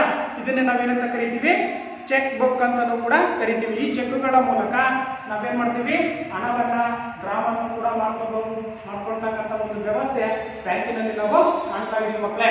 ಓಕೆನಾ, ಅರ್ಥ ಆಯ್ತಲ್ವಾ? ಹಾಗೇನೆ ಆಮೇಲಾಗಿರ್ತಕ್ಕಂಥದ್ದು ಏಜೆಂಟ್ ಮತ್ತು ಉಪಯುಕ್ತ ಸೇವೆಗಳನ್ನು ನೀಡ್ತಕ್ಕಂಥದ್ದು. ನೋಡಿ, ಬ್ಯಾಂಕ್ ಅಂತಕ್ಕಂಥದ್ದು ಏನಿದೆ ಸಾರ್ವಜನಿಕರು ಅಂದ್ರೆ ನಮಗೆ ಏಜೆಂಟ್ ಆಗಿ ಕೆಲಸವನ್ನ ಮಾಡುತ್ತೆ. ಹೇಗಂತಂದ್ರೆ ಏನು ಹೆಚ್ಚು ಹಣ ಇರ್ತಕ್ಕಂಥವ್ರು ಬ್ಯಾಂಕುಗಳಲ್ಲಿ ಠೇವಣಿಗಳನ್ನ ಇಡ್ತಾರೆ. ಆ ಆ ಠೇವಣಿಗಳನ್ನ ತೆಗೆದುಕೊಂಡು ನಮ್ಮ ಹಣಕ್ಕೆ ಭದ್ರತೆಯನ್ನ ಅಥವಾ ಏಜೆಂಟ್ ಆಗಿ ಬೇರೆಯವರಿಗೆ ಯಾರಿಗೆ ಅವಶ್ಯಕತೆ ಅಂತಕ್ಕಂಥದ್ದು ಇದೆಯೋ ಹಣದ ಅವಶ್ಯಕತೆ ಅವರಿಗೆ ಸಾಲವನ್ನ ನೀಡತಕ್ಕಂಥದ್ದನ್ನು ಕೂಡ ನಾವು ಕಾಣ್ತಾ ಇದ್ದೀವಿ. ಅಂದ್ರೆ ನಮಗೆ ಏಜೆಂಟ್ ಆಗಿನೂ ಕೂಡ ಕೆಲಸವನ್ನ ಬ್ಯಾಂಕುಗಳು ಅಂತಕ್ಕಂಥವು ನಿರ್ವಹಿಸ್ತವೆ. ಓಕೆ, ಹಾಗೇನೆ ಲಾಭ ಮತ್ತು ಸೇವಾ ಭಾವನೆ ಅಂತಕ್ಕಂಥದನ್ನ ಹೊಂದಿರ್ತವೆ. ಈಗ ಬ್ಯಾಂಕುಗಳು ಅಂತಕ್ಕಂಥವು ಒಂದು ವ್ಯವಹಾರ ಮಾಡ್ತಾ ಇದೆ ಅಂತಂದ್ರೆ ಅದು ಲಾಭದ ದೃಷ್ಟಿಯನ್ನ ಇಟ್ಕೊಂಡಿರುತ್ತೆ ಇರಲ್ವೋ. ನಾವಾದ್ರೂ ಯಾವಾಗ ಕೆಲಸ ಮಾಡ್ಬೇಕಾದ್ರೆ ಯಾವ ಉದ್ದೇಶಕ್ಕಾಗಿ ಕೆಲಸವನ್ನ ಮಾಡ್ತೀವಿ ನಾವು? ಲಾಭವನ್ನ ಪಡಿತಕ್ಕಂತಹ ಉದ್ದೇಶದಿಂದ ಅಲ್ವಾ ಮಕ್ಕಳೇ? ಆ ಕಾರಣದಿಂದಾಗಿ ಇಲ್ಲಿ ಲಾಭ ಮತ್ತು ಸೇವಾ ಭಾವನೆ ಅಂತಕ್ಕಂಥದ್ದನ್ನು ಕೂಡ ಬ್ಯಾಂಕುಗಳು ಹೊಂದಿರ್ತವೆ. ಅಂದ್ರೆ ಬಡ್ಡಿಯನ್ನ ಪಡಿತವೆ, ಸೇವಾ ಶುಲ್ಕವನ್ನ ಪಡಿತವೆ, ಮತ್ತೆ ದಂಡವನ್ನು ಹಾಕ್ತಕ್ಕಂಥದ್ದು. ನಾವ್ ಯಾವ್ದಾದ್ರು ಒಂದು ಇದನ್ನ ಸಾಲ ತಗೊಂಡಿರ್ತೀವಿ, ಆ ಸಾಲವನ್ನ ಕಟ್ಟಲಿಲ್ಲ ಅಂತಂದ್ರೆ ಅಲ್ಲಿ ಪೆನಾಲ್ಟಿ ದಂಡ ಅಂತಕ್ಕಂಥದ್ದನ್ನು ಕೂಡ ಕಟ್ತಕ್ಕಂಥದ್ದನ್ನ ಕಾಣ್ತಾ ಇದ್ದೀವಿ. ಇನ್ನ ಬಡ್ಡಿ ಅಂತಕ್ಕಂಥದ್ದನ್ನು ಕೂಡ ನಾವು ವಸೂಲು ಮಾಡ್ತಕ್ಕಂಥದ್ದು ಬ್ಯಾಂಕ್ ಅನ್ನ ನಾವು ಗಮನಿಸ್ತಾ ಇದ್ದೀವಿ. ಇನ್ನ ಸೇವಾ ಶುಲ್ಕ ಅಂತ ಕರಿತೀವಿ, ಕಮಿಷನ್. ನಾವು ಯಾವ್ದಾದ್ರು ಹಣವನ್ನ ಟ್ರಾನ್ಸ್ಫರ್ ಮಾಡಿದಂತ ಸಂದರ್ಭದಲ್ಲಿ ಅದಕ್ಕೆ ಇಂತಿಷ್ಟು ಸೇವಾ ಶುಲ್ಕವನ್ನು ಕೂಡ ನಾವು ಕಟ್ಟಬೇಕಾಗುತ್ತೆ. ಓಕೆ, ಹಾಗೇನೆ ನಿರಂತರ ವಿಸ್ತರಿಸುತ್ತಾ ಹೋಗುವ ಕಾರ್ಯಗಳು ನೋಡಿ. ಅಷ್ಟೇ ಅಲ್ಲದೆ 8ನೇ ಒಂದು ಗುಣಲಕ್ಷಕ್ಕೆ ಬಂದಾಗ ನಿರಂತರ ವಿಸ್ತರಿಸ್ತಾ ಹೋಗ್ತಕ್ಕಂಥ ಒಂದು ಕಾರ್ಯವನ್ನು ಕೂಡ ಬ್ಯಾಂಕುಗಳು ಅಂತಕ್ಕಂಥವು ನಿರ್ವಹಿಸ್ತಕ್ಕಂಥ ನಾವು ಕಾಣ್ತಾ ಇದ್ದೀವಿ. ಅಂದ್ರೆ ಯಾವ ರೀತಿಯಾಗಿರ್ತಕ್ಕಂಥ ನಿರಂತರವಾಗಿರ್ತಕ್ಕಂಥ ಸೇವೆಗಳನ್ನ ಬ್ಯಾಂಕುಗಳು ನಿರ್ವಹಿಸ್ತವೆ ಅನ್ನೋದನ್ನ ನಾವು ಗಮನಿಸೋದಾದ್ರೆ ನೋಡಿ, ವಿದ್ಯಾರ್ಥಿಗಳಿಗೆ ಬೇಕಾಗಿರ್ತಕ್ಕಂಥ ವಿದ್ಯಾರ್ಥಿ ವೇತನವನ್ನ ಸರ್ಕಾರದಿಂದ ಬರ್ತಕ್ಕಂತಹ ವಿದ್ಯಾರ್ಥಿ ವೇತನ ಅಂತಕ್ಕಂಥದ್ದೇನಿದೆ ಆ ಒಂದು ಸ್ಕಾಲರ್ಶಿಪ್, ಆ ಸ್ಕಾಲರ್ಶಿಪ್ ಅನ್ನು ಕೂಡ ನಾವು ಬ್ಯಾಂಕುಗಳ ಮೂಲಕನೇ ಪಡಿತಕ್ಕಂಥ ನಾವು ಕಾಣ್ತಾ ಇದೀವಿ. ಇನ್ನ ಪಿಂಚಣಿ ಅಂತಕ್ಕಂಥದ್ದು ಅಂದ್ರೆ ನಿವೃತ್ತಿ ಹೊಂದಿರತಕ್ಕಂಥವ್ರು ಏನಿದ್ದಾರೆ ಅರ್ಧ ಸಂಬಳವನ್ನ ಏನ್ ತಗೊಳ್ತಾರೋ ಪಿಂಚಣಿ ಅಂತ ನಾವೇನ್ ಕರಿತೀವೋ ಆ ಪಿಂಚಣಿಯನ್ನು ಪೆನ್ಷನ್ ಅಂತ ಕರಿತೀವಿ ಅಥವಾ ಪಿಂಚಣಿ ಅಂತ ಕರಿತೀವಿ. ಆ ಪೆನ್ಷನ್ ಅನ್ನು ಕೂಡ ನಾವು ಬ್ಯಾಂಕುಗಳ ಮೂಲಕನೇ ಪಡಿತಕ್ಕಂಥದ್ದು. ಹಾಗೇನೆ ದಾಸ್ತಾವೇಜು ಅಂತ ಕರಿತೀವಿ. ದಾಸ್ತಾವೇಜು ಅಂತಂದ್ರೆ ಬಾಂಡುಗಳು, ಬ್ಯಾಂಕಲ್ಲಿ ಇರ್ತಕ್ಕಂಥ ಒಂದು ಬಾಂಡುಗಳು ಅಂತ ಏನಿದಾವೆ ಆ ಬಾಂಡುಗಳನ್ನು ಕೂಡ ನಾವಿಲ್ಲಿ ಗಮನಿಸಬಹುದಾಗಿದೆ. ಇನ್ನ ಸರ್ಕಾರಿ ಯೋಜನೆಗಳಿಂದ ಬಂದಿರತಕ್ಕಂಥ ಹಣಗಳು, ಯಾವ್ದಾದ್ರು ಕೆಲಸ ಕಾರ್ಯಗಳನ್ನ ಮಾಡಿರ್ತೀವಿ, ಗೌರ್ಮೆಂಟ್ ರಸ್ತೆ ನಿರ್ಮಾಣ ಆಗಿರ್ಬೋದು, ಚರಂಡಿ ಆಗಿರ್ಬೋದು, ಅಥವಾ ಇನ್ನಿತರೆ ಕೃಷಿಗೆ ಸಂಬಂಧಪಟ್ಟಿರ್ತಕ್ಕಂಥ ಅಥವಾ ಇನ್ನಿತರೆ ಏನಾದ್ರೂ ಸರ್ಕಾರದ ಕೆಲಸಗಳನ್ನ ನಿರ್ವಹಿಸ್ಬಿಟ್ಟು ಅಥವಾ ಮಾಡಿಬಿಟ್ಟು ಸರ್ಕಾರದಿಂದ ಬರ್ತಕ್ಕಂಥ ಹಣಗಳನ್ನು ಕೂಡ ನಾವು ಬ್ಯಾಂಕುಗಳ ಮೂಲಕನೇ ಪಡಿತಕ್ಕಂಥದನ್ನ ಗಮನಿಸಬಹುದಾಗಿದೆ. ಹಾಗೇನೆ ವಿಮೆ, ಬ್ಯಾಂಕುಗಳಂತಕ್ಕಂಥವು ವಿಮೆಗಳನ್ನು ಕೂಡ ನಿರ್ವಹಿಸ್ತವೆ. ವಿಮೆ ಕಂಪನಿಗಳು ಯಾವ್ದಿದೆ ಇವಾಗ ನಾವು ಗಮನಿಸೋದಾದ್ರೆ LIC ಅಲ್ವಾ? LIC ಅಂತ ನಾವೇನ್ ಕರಿತೀವಿ, ಭಾರತೀಯ ಜೀವ ವಿಮಾ ನಿಗಮ. ಆದ್ರೆ ಬ್ಯಾಂಕುಗಳು ಕೂಡ ವಿಮೆಗಳನ್ನು ನೀಡ್ತಕ್ಕಂಥ ನಾವು ಕಾಣ್ತೀವಿ. ಅದಕ್ಕೆ ಸಂಬಂಧಪಟ್ಟಂತೆ ಒಂದು ಎಕ್ಸಾಂಪಲ್ ಅಂತ ಹೇಳೋದಾದ್ರೆ SBI ಲೈಫ್ ಇನ್ಶೂರೆನ್ಸ್ ಅಂತ ಇದೆ. ಬ್ಯಾಂಕುಗಳು ಕೂಡ ಈ ರೀತಿಯಾಗಿರ್ತಕ್ಕಂತಹ ವಿಮೆಗಳನ್ನು ಕೂಡ ನಿರ್ವಹಿಸತಕ್ಕಂಥ ಒಂದು ಜವಾಬ್ದಾರಿಯನ್ನ ಬ್ಯಾಂಕುಗಳು ಕೂಡ ಹೊಂದಿರತಕ್ಕಂಥ ನಾವು ಕಾಣಬಹುದು. ಇನ್ನ ಚಿನ್ನದ ಒಂದು ಮಾರಾಟ ಅಂತಕ್ಕಂಥದ್ದನ್ನು ಕೂಡ ಮಾಡ್ತಕ್ಕಂಥದ್ದು, ಅರ್ಥ ಆಯ್ತಲ್ವಾ? ಚಿನ್ನದ ಮಾರಾಟವನ್ನು ಮಾಡ್ತಕ್ಕಂಥದ್ದು. ಇನ್ನ ಭದ್ರತಾ ಕಪಾಟುಗಳು, ನಾನು ಅವಾಗಲೇ ಹೇಳಿದ್ದೀನಿ ಮಕ್ಕಳೇ, ಏನು ಭದ್ರತಾ ಕಪಾಟು ಅಂತಂದ್ರೆ ನಮಗೆ ಸ್ವಲ್ಪ ರಕ್ಷಣೆಯನ್ನ ನೀಡ್ತಕ್ಕಂಥದ್ದು, ನಮ್ಮ ಹಣಕ್ಕೆ ರಕ್ಷಣೆಯನ್ನು ನೀಡ್ತಕ್ಕಂಥದ್ದು. ಭದ್ರತಾ ಕಪಾಟುಗಳು ಅಂತಂದ್ರೆ ಒಳಗಡೆ ಲಾಕರ್ಗಳು ಅಂತ ಕರಿತೀವಿ ಇಂಗ್ಲಿಷ್ ಅಲ್ಲಿ ನಾವು. ಏನು ಲಾಕರ್ಗಳು, ನಮ್ಮ ಹಣ ಆಗಿರ್ಬೋದು, ಆಸ್ತಿಯ ಪತ್ರಗಳಾಗಿರ್ಬೋದು, ಅಥವಾ ಬೆಲೆ ಬಾಳ್ತಕ್ಕಂತಹ ಆಭರಣಗಳಾಗಿರ್ಬೋದು, ಇವೆಲ್ಲವನ್ನು ಕೂಡ ನಾವು ಬ್ಯಾಂಕಿನ ಲಾಕರ್ಗಳಲ್ಲಿ ಇಟ್ಟಂತ ಸಂದರ್ಭದಲ್ಲಿ ಅದಕ್ಕೆ ಭದ್ರವಾಗಿರ್ತಕ್ಕಂಥ ಒಂದು ರಕ್ಷಣೆಯನ್ನ ಬ್ಯಾಂಕುಗಳು ಅಂತಕ್ಕಂಥವು ನೀಡ್ತವೆ. ಯಾಕೆ ನಾವು ಬ್ಯಾಂಕುಗಳಲ್ಲಿ ಇಂಥ ಬೆಲೆ ಬರ್ತಕ್ಕಂಥ ಆಸ್ತಿ ಪತ್ರಗಳು, ಆಭರಣಗಳು, ದುಡ್ಡನ್ನು ನಾವು ಬ್ಯಾಂಕಲ್ಲಿ ಇರ್ತೀವಿ ಅಂತಂದ್ರೆ ಇಲ್ಲಿ ಚೋರರ ಕಾಟ ಅಂದ್ರೆ ಕಳ್ಳರ ಕಾಟ ಅಂತಕ್ಕಂಥದ್ದು ಇರೋದ್ರಿಂದ ಅಲ್ಲೇ ಅದು ನಮಗೆ ಸೇಫ್ ಆಗಿರ್ತವೆ ಅಂತಕ್ಕಂಥ ಕಾರಣಕ್ಕೆ ನಾವು ಬ್ಯಾಂಕುಗಳಲ್ಲಿ ನಮ್ಮ ಎಲ್ಲಾ ಒಂದು ವಸ್ತುಗಳನ್ನ, ಬೆಲೆ ಬರ್ತಕ್ಕಂಥ ವಸ್ತುಗಳನ್ನ, ಹಣವನ್ನು ನಾವಲ್ಲಿ ಇಡ್ತಕ್ಕಂಥದ್ದನ್ನು ಕೂಡ ನಾವು ಗಮನಿಸಬಹುದಾಗಿದೆ. ಇನ್ನ ಕಾರ್ಪೊರೇಟ್ ಅಂತಕ್ಕಂಥದ್ದು ಸಾಮಾಜಿಕವಾಗಿರ್ತಕ್ಕಂಥ ಸೇವೆಗಳನ್ನ ಬ್ಯಾಂಕುಗಳು ಮಾಡ್ತಕ್ಕಂಥದ್ದು. ಸಾಮಾಜಿಕ ಸೇವೆಗಳು ಬಂದಿರತಕ್ಕಂಥ ಬ್ಯಾಂಕಿನಲ್ಲಿ ಬಂದಿರತಕ್ಕಂಥ 1 ವರ್ಷದ ಅವಧಿಯಲ್ಲಿ ಅಥವಾ ಆ ಬ್ಯಾಂಕು ಪ್ರಾರಂಭವಾದಾಗಿನಿಂದ ಬಂದಿರತಕ್ಕಂಥ ಒಂದು ಲಾಭಾಂಶ ಏನಿದೆ ಆ ಲಾಭಾಂಶವನ್ನ ಸಾಮಾಜಿಕ ಕಾರ್ಯಗಳಿಗೆ ಹಣವನ್ನ ಕೂಡ ಅದು ವ್ಯಯ ಮಾಡ್ತಕ್ಕಂಥ ನಾವು ಕಾಣ್ತಿದ್ದೀವಿ. ಕೆಲವೊಂದು ಸಂದರ್ಭಗಳಲ್ಲಿ ಬ್ಯಾಂಕುಗಳು ಬಂದಿರತಕ್ಕಂಥ ಲಾಭವನ್ನ ಸಾಮಾಜಿಕ ಸೇವೆಗಳಿಗೆ, ಸೋಷಿಯಲ್ ಸರ್ವಿಸ್ ಅಂತ ನಾವೇನ್ ಕರಿತೀವಿ ಅಂತ ಒಂದು ಸಾಮಾಜಿಕ ಸೇವೆಗಳಾಗಿರ್ತಕ್ಕಂತಹ ವಿದ್ಯಾರ್ಥಿಗಳಿಗೆ ಯೂನಿಫಾರ್ಮ್ ಕೊಡ್ತಕ್ಕಂಥದ್ದಾಗಿರ್ಬೋದು, ವಿದ್ಯಾರ್ಥಿಗಳಿಗೆ ಬಸ್ಸಿನ ಸೌಲಭ್ಯವನ್ನು ಒದಗಿಸಿಕೊಡ್ತಕ್ಕಂಥದ್ದಾಗಿರ್ಬೋದು, ಅಥವಾ ಇನ್ನಿತರೆ ಯಾವುದಾದ್ರೂ ಒಂದು ಉತ್ತಮವಾಗಿರ್ತಕ್ಕಂಥ ಸಾಮಾಜಿಕ ಕಾರ್ಯಗಳಿಗೆ ನಾವು ಈ ಒಂದು ಹಣವನ್ನು ಕೂಡ ಅವರು ಖರ್ಚನ್ನು ಮಾಡ್ತಕ್ಕಂಥದ್ದು ನಾವು ಕಾಣ್ತೀವಿ. ಇದನ್ನೇ ನಾವು ಕಾರ್ಪೊರೇಟ್ ಸಾಮಾಜಿಕ ಸೇವಾ ಮನೋಭಾವನೆಯನ್ನು ಕೂಡ ಕರೆಯಲಾಗುತ್ತದೆ ಮಕ್ಕಳೇ. ಅರ್ಥ ಆಯ್ತಲ್ವಾ? ನೆಕ್ಸ್ಟ್ 9ನೇದಾಗಿರ್ತಕ್ಕಂಥದ್ದು ಸಂಬಂಧವನ್ನ ಕಲ್ಪಿಸುವ ಒಂದು ಕೊಂಡಿ. ನೋಡಿ, ಬ್ಯಾಂಕುಗಳು ಅಂತಕ್ಕಂಥವು ಸಂಬಂಧಗಳನ್ನ ಕಲ್ಪಿಸ್ತಕ್ಕಂಥದ್ದು. ಹೇಗಪ್ಪ ಸಂಬಂಧಗಳನ್ನ ಕಲ್ಪಿಸುತ್ತೆ? ನನ್ನ ಹತ್ರ ಹಣ ಇದೆ, ನಾನೇನ್ ಮಾಡ್ತೀನಿ, ಹಣವನ್ನ ಬ್ಯಾಂಕಲ್ಲಿ ಇಡ್ತೀನಿ. ಆ ಇಟ್ಟಿರ್ತಕ್ಕಂಥ ಹಣವನ್ನ ಬೇರೆ ಯಾರಿಗೆ ಹಣದ ಅವಶ್ಯಕತೆ ಅಂತಕ್ಕಂಥದ್ದು ಇರುತ್ತೋ ಅವರಿಗೆ ಅದನ್ನ ಸಾಲದ ರೂಪದಲ್ಲಿ ಬ್ಯಾಂಕುಗಳು ಅಂತಕ್ಕಂಥವು ನೀಡ್ತಕ್ಕಂಥದ್ದು ನಾವು ಕಾಣ್ತೇವೆ. ಈ ರೀತಿಯಾಗಿ ಒಬ್ಬರಿಂದ ಒಬ್ಬರಿಗೆ ಸಂಬಂಧವನ್ನು ಕೂಡ ಕಲ್ಪಿಸ್ತಕ್ಕಂಥ ಒಂದು ವ್ಯವಸ್ಥೆಯನ್ನ ಬ್ಯಾಂಕುಗಳು ಅಂತಕ್ಕಂಥವು ನಿರ್ವಹಿಸ್ತಕ್ಕಂಥ ನಾವು ಕಾಣ್ತಾ ಇದ್ದೀವಿ. ಓಕೆ, ಹಾಗೇನೆ ಇಲ್ಲಿ ಬ್ಯಾಂಕಿಂಗ್ ವ್ಯವಹಾರಗಳು ಅಂತಂದ್ರೆ ಸರ್ವಸಾಮಾನ್ಯವಾಗಿ ಕೆಲವು ಹಣಕಾಸಿನ ವ್ಯವಹಾರಗಳನ್ನು ಇದು ನಿರ್ವಹಿಸ್ತಕ್ಕಂಥದ್ದು. ಬ್ಯಾಂಕಿನ ಹತೋಟಿಯಲ್ಲಿ ಇಟ್ಕೊಂಡು ಹಣಕಾಸಿನ ವ್ಯವಹಾರಗಳನ್ನು ಇದು ನಿರ್ವಹಿಸ್ತಕ್ಕಂಥದ್ದು. ಇನ್ನ ಹೆಸರಿನ ಗುರುತು ನೋಡಿ, ಸಾಕಷ್ಟು ಬ್ಯಾಂಕುಗಳಂತಕ್ಕಂಥವಿದಾವೆ.